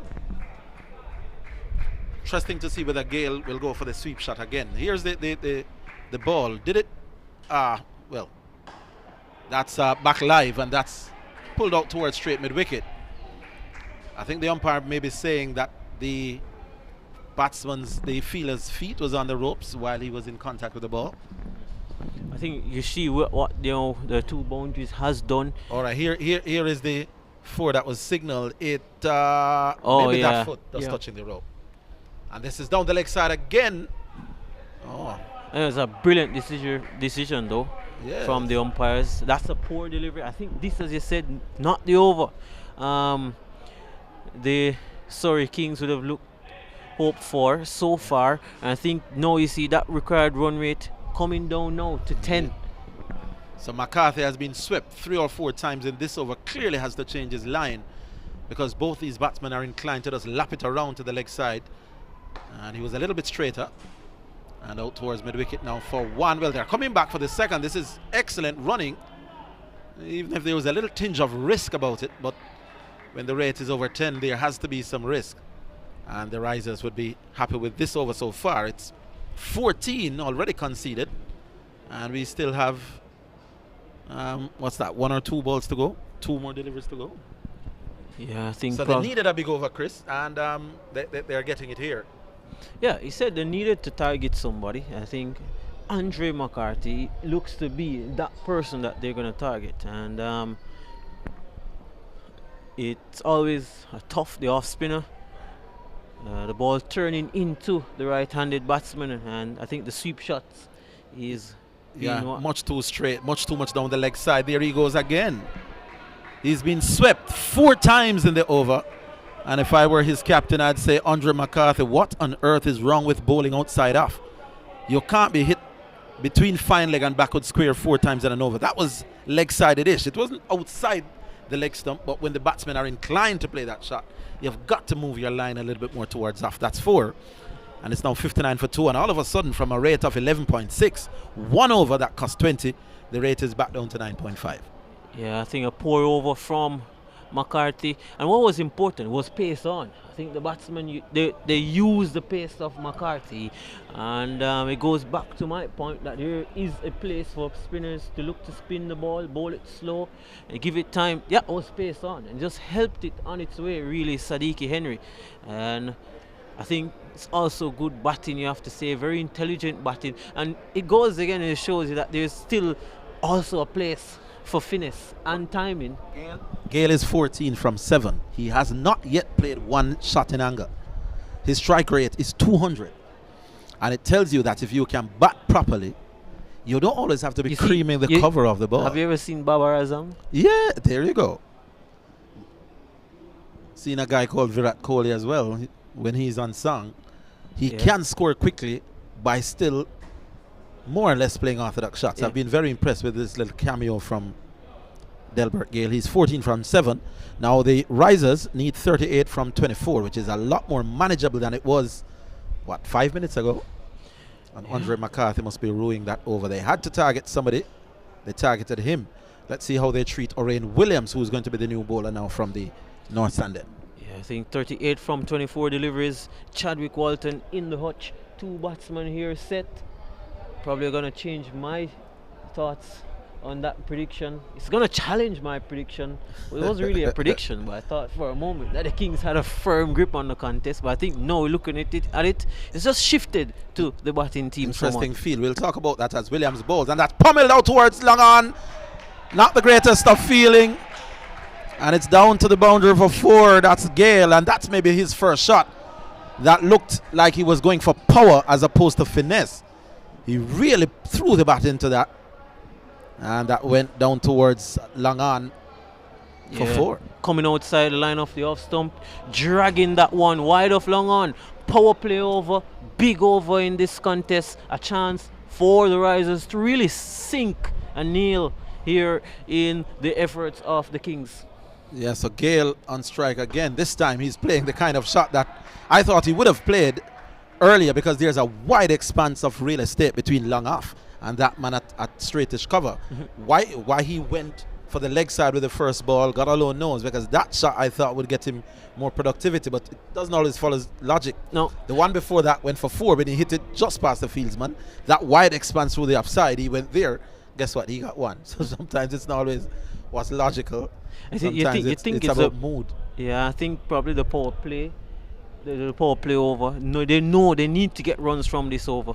Henry misses it. Good delivery, that wide Yorker. Figure that it may be some outward movements on that. Well, no, I think it's just really straight delivery. Challenging himself just to pitch inside that wide line. Margin for error very small though. Not a bad delivery, going for those widest Yorkers. Hitting them fairly well. And Henry could only get 1 down towards long off. I think another boundary in the over is what the Risers need. Delbert Gale though batting really well, 19 from 9 deliveries. Sadiqi Henry 17 from 14. Good partnership and really a foundation, you have to say, laid for this final launch. And Gale strokes that out towards cover. What was in the air for a while, and they're coming back for 2. So you could see what Orain Williams is trying to do. Still throwing those wide Yorkers. That time they not quite full enough, and Gale taking advantage, hitting out towards cover for 2. Now 30 from 19, much more manageable. The rate down to 9.46. Yeah, definitely. I think advantage Risers. Again, the wide Yorker too wide though. Looks back at the umpires as to say, I'm sorry, you're sure about that, but I thought the right decision then was much too wide. It's a tactics that I've seen bowlers try to do, to go just inside that wide line. It's difficult, and I think it's something that you should be practicing over a period of time. You have to be. My thing with that though, if your line is going to be wide outside off, I think you could afford to have 1 more man in the offside. And that goes over 3rd man, peeling off the outside edge, and 4. The feeling, the aim of the bowling side is clearly to bowl wide Yorkers outside off. It's 5 people on the offside, 4 on the leg side who were mere spectators. There could be another man in the offside if the bowler was getting his line all that right. I think Blackwood may have just missed a little trick there. I wouldn't have him at third man, mind you. Your deep point. Maybe somebody else inside the circle, I would think. But the margin for error is so small. When you, and that's what I was going. When you go to use that tactics of going inside that wide line, the batsman is throwing their bats. They're going to throw their hands after it. And I think the outside edge there, third man, not in place, a boundary. Yeah. It's a tough ask. And here comes Parnell. I can tell you he was involved in a final over thriller. Javel Glen needing, I think, 19 runs to get from the final over, and he got it. And probably that's why we're seeing Parnell so late, and it's going to be shown if he is recovered from that. Is Parnell? It's a big job to do. 20, the equation, not as hard as that 128 to get from 18. A little more in favor of the batting side. The required rate now down to 8.3, which under normal conditions you expect the batting side to get that. It's going to be Henry on strike, and Henry has shown some innovativeness about his stroke play. Yeah, he's been good. Over 140 runs in the tournament so far. Started at 5th position in this coming into this match, and just joining, showing that hey, the players not all power. And so many times you see these T20 tournaments play, T10 tournaments play, and it's the classical batsman that outscores some of the power hitters. There you go. So 4 people on the inside, only the man at short fine leg inside the circle. So there's runs to be had once you hit leg side and in front of the wicket. The plan must be again outside off. That's not a bad delivery based on the field. And Henry gets one down to third man. 73 for 2. The equation 24 from 70. Yeah, I think we're coming down to the wire here, Orville. Couple of wickets, few dot balls, anything can happen. You get the feeling that there's also somebody in the head of the batsman just saying that I don't want to leave it for too late. I don't want to leave it for Chadwick Walton. I don't want to leave it for Hakeem Fraser or Warren Campbell or who else to come. Yeah. I think the field inside could be a little bit more inventive though. They need wickets. They're not going to win this game. Oh, that almost yorked him. And the keeper getting a bad bounce. Never easy to get the ball when it bounces in front of you as a wicket keeper. But the point I was making, Chris, the fielding side will not win this game if they don't get wickets. And I would put a little bit more squeeze. I'd have one more man in the circle on the leg side. So there'll be no easy single on offer. Because at 8.6, they can hit 4 or 5 singles and then look for the boundary shot. I am having no easy singles. Yeah, I have to agree with you, I think. Yeah, you have to squeeze them. You have to get wickets. And here's Parnell again. So that would not be in my... That would probably be a catch. That in my cabinet would be out because I'm going to have another man in the circle on the leg side. And to challenge 2 players who really don't like the power game to go over the top. I mean, it's no Kenner Lewis, it's no Leroy Lugg that is at the crease, or you would say the power players on show. So I think it's an opportunity for Blackwood to challenge these 2 players to go over the top. Has to bring in somebody else inside the circle. The rate now just 8.8. And if the fielding team is not, if the batting team is not bowled out, they win the game. That's the way the fielding team has to see it. Anyway, here's Parnell. And that's a brilliant delivery. And even the impressive Delbert Gale couldn't lay bat on that. That was exactly where you want to bowl. Look at that. Yeah, I think he has recovered. I think he has definitely recovered from that last over thriller. Right up in the block hole. A bit of angle and shape on that. And I think that delivery is a left arm dream ball, you'd have to say, for any left arm pace bowlers. How do you play that? Akram will be absolutely pleased with the efforts here of Parnell. That's a perfect delivery. Let's see if he could replicate that. And he's given out LBW. I thought that it was only the bowler who went up. There was really no interest from anybody else, I the think bowler says, how was that? I think one question for me there, Orville, umpire says he was whether done. that one was pitched outside leg. There's also the question of the height. I think we're going to look at it now. Look to pitch on to me. Look straight. It looks pretty straight. I think umpire Orlando, I think Jones. But let's look at this. Did the wicket keeper appeal?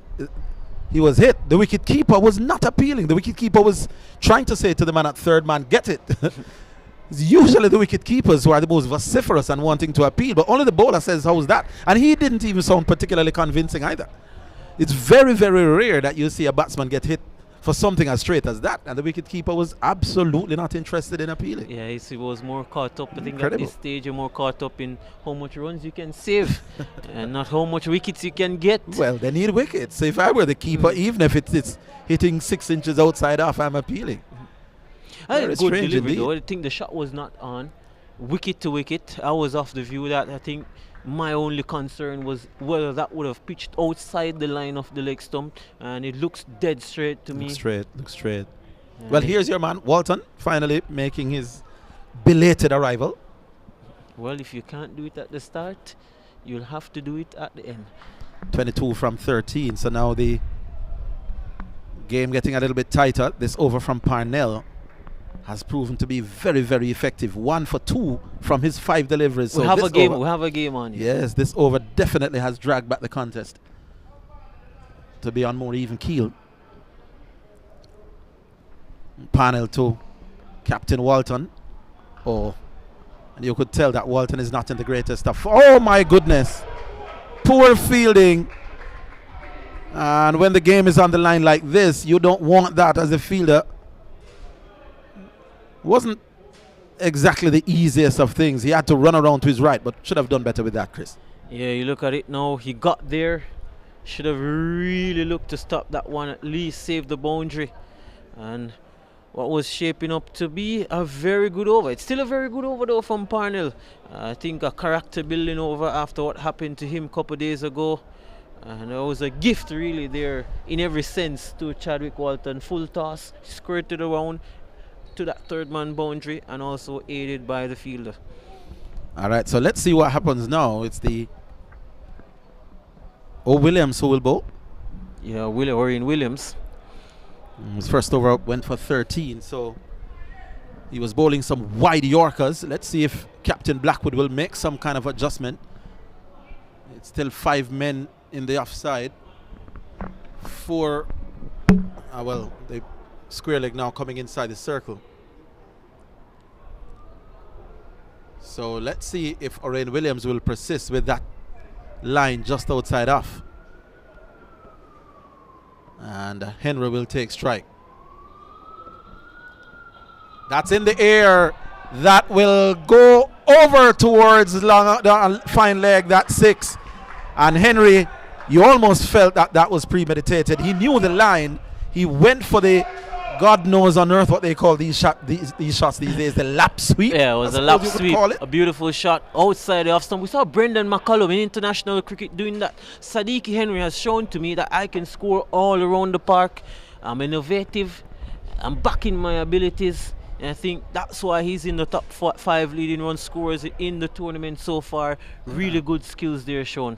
Williams Countering again. that Yorker. And he's slapping that square on the offside. Good shot, but not the best of fielding.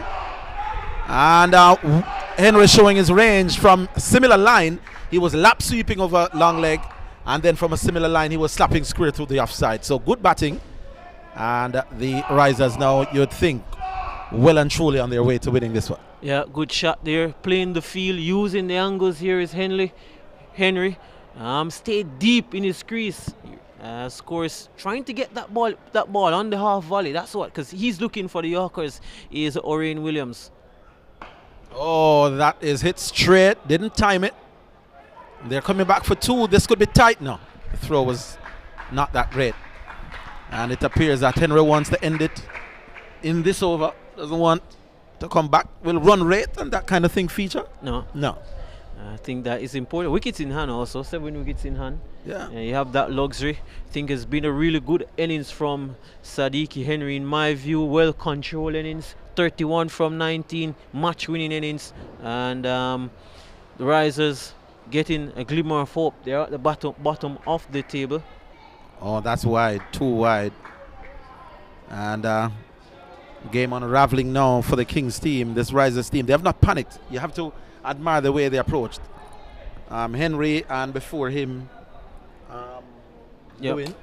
Yeah, Gale Gale, was very calm. They were very calm about it, yes. And this one is driven up towards cover, no run. Oh, they do take one. And it's almost all over at the moment. Yeah, I think Chadwick Walton, the captain, will be pleased.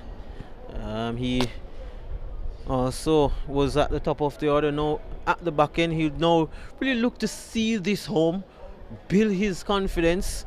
I think it will be a very good win for the Risers. They need this victory, as I said, bottom of the table, desperate for a win. Look at this, Chris. You need 3 runs, and we have long off, long on, deep mid wicket, deep cover. They won't get singles if you need 3. I'd have more people preventing singles. Like that wouldn't be a single. It would be 1. If I were the captain. It would be a dot ball. Clearly the long off now has to come up. If he hits over the top for 4, thank you very much. Shake your hand, you win the game. But with only 3 needed, well, 2 needed now. You probably get the feeling that they have given up really on this contest. Stranger things have happened. You have to stop the singles and try to make them go for the glory shot. He was swinging off his feet and missing. And goes through to the keeper. Oh, he's giving him out. Oh, that was interesting. I heard a woody sound there. It was definitely a woody sound. I think Sadiki Henry was just waiting. It goes back again to show you the body language of the players. They're not elated of the fact of this wicket. As we look at it, wide delivery outside. Look at the keeper. I need you to show that shot again, gentlemen. This is the most unenthusiastic wicket keeper I've ever seen as far as appeals are concerned. Look at the wicket keeper. Ball edged. No, that's not the shot. It's from the other angle. The keeper was... Look at this. Here's the keeper. Casual, calm, as if, well... Catching practice. Maybe he's out, maybe he's not. Training session. I've never seen a wicketkeeper so casual. I think it goes back to your point, though, that you was making about their belief they have on the game, their tactics. We saw them pretty much having the fielders on the boundary, giving the singles to the Risers batsmen, which they took. All right, so final over now. 3 runs to get. And we're seeing a little more people inside the circle, so... Surely we should see everybody in the circle. There you go. So now 1, 2, 3, 4, 5, 6 people in the circle. Well, at least some pressure being applied. And the square leg coming in to make it... No, the square leg is being asked to stay back. Not sure why, but... The bowler is Parnell. His first over went for 6. And with only 3 needed, let's see how Campbell will approach.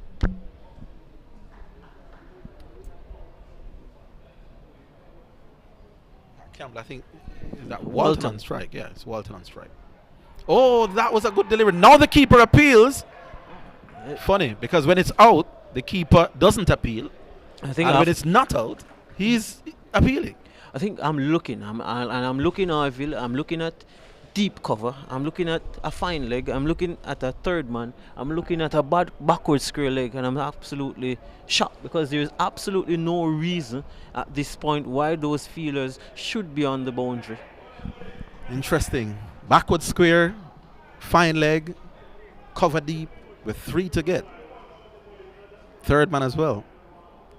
Here's Parnell. Let's see how Walton will approach this. And that's hit in the air. And only 1 to get.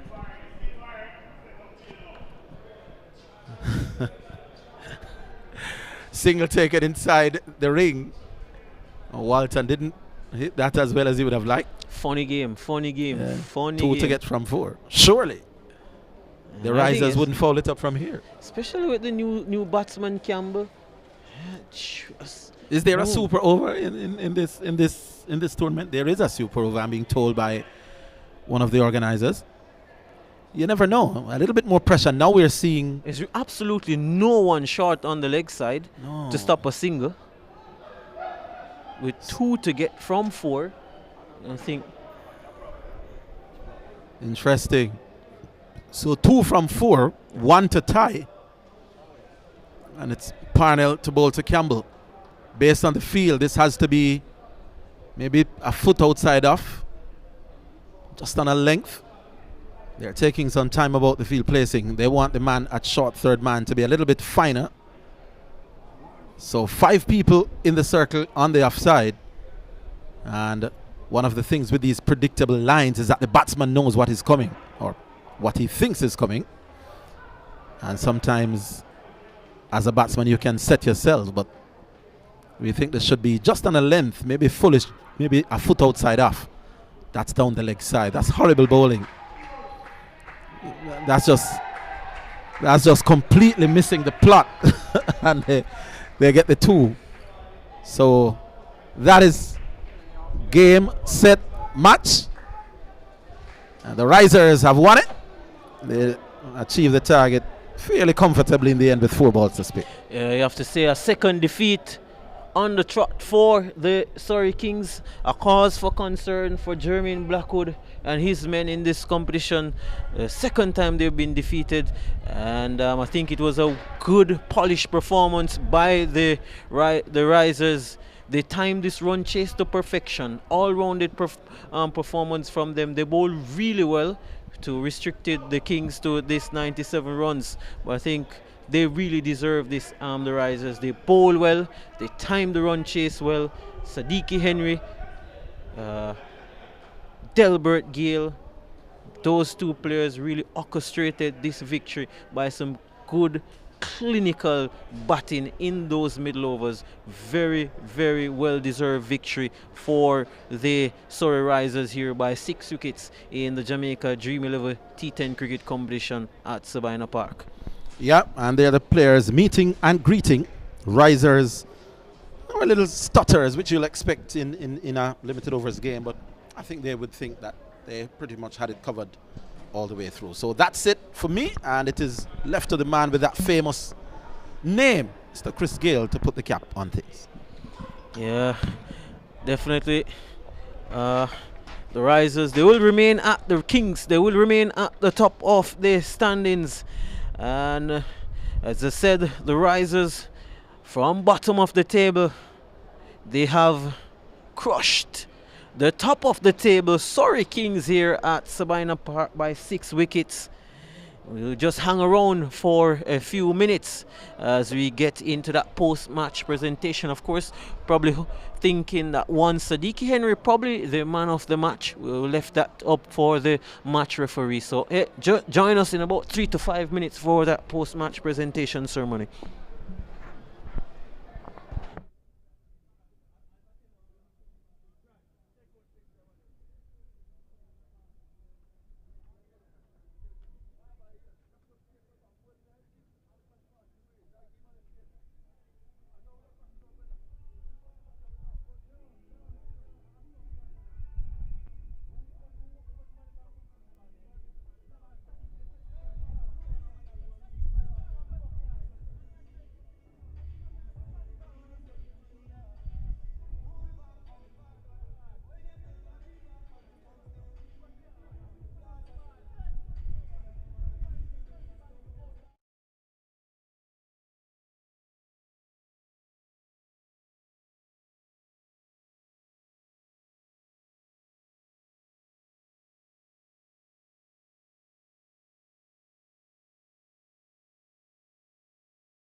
I'm here with the player of the match in this contest, Sadiki Henry. Absolutely brilliant so far in the tournament. Over 144 runs in the tournament, making 170 runs with this inning. Sadiki, you have been good. You have been exceptionally well. What is the ingredient to that? Leading up to the tournament, I was playing a lot of T10 games for Melbourne, so I was getting in the swing of things and what the T10 requires, but it was just about trusting my instincts and my cricket shots and not looking to overhit the ball too much. Well, you said that, and I'm assuming that you're assuming that there is a place for finesse, class and stroking the ball and not just all power. Yeah, definitely. That's something I was looking to show, that, you know, there's this mold that, you know, players who bat properly can't really play T10 and T20. So it was just about coming here and showing that, you know, I can execute in this format. Well, you were bottom of the table before this match. Bottom of the table, I think this will probably bring you into 6th place. But I think, what are your expectations though for the team going forward in the competition? Obviously, we haven't had the best of tournament so far, so we're looking to finish strong and look if we can put some points on the board. Okay, all right, thank you much. All right, thanks. Okay, so there you have it, Sadiki Henry. He got 31, I think, from 19 deliveries. A brilliant innings from him to carry his team to a 6-wicket victory over the top of the table, Surrey Kings. That's it from us here at Sabina Park in the Dream 11 T10 cricket competition.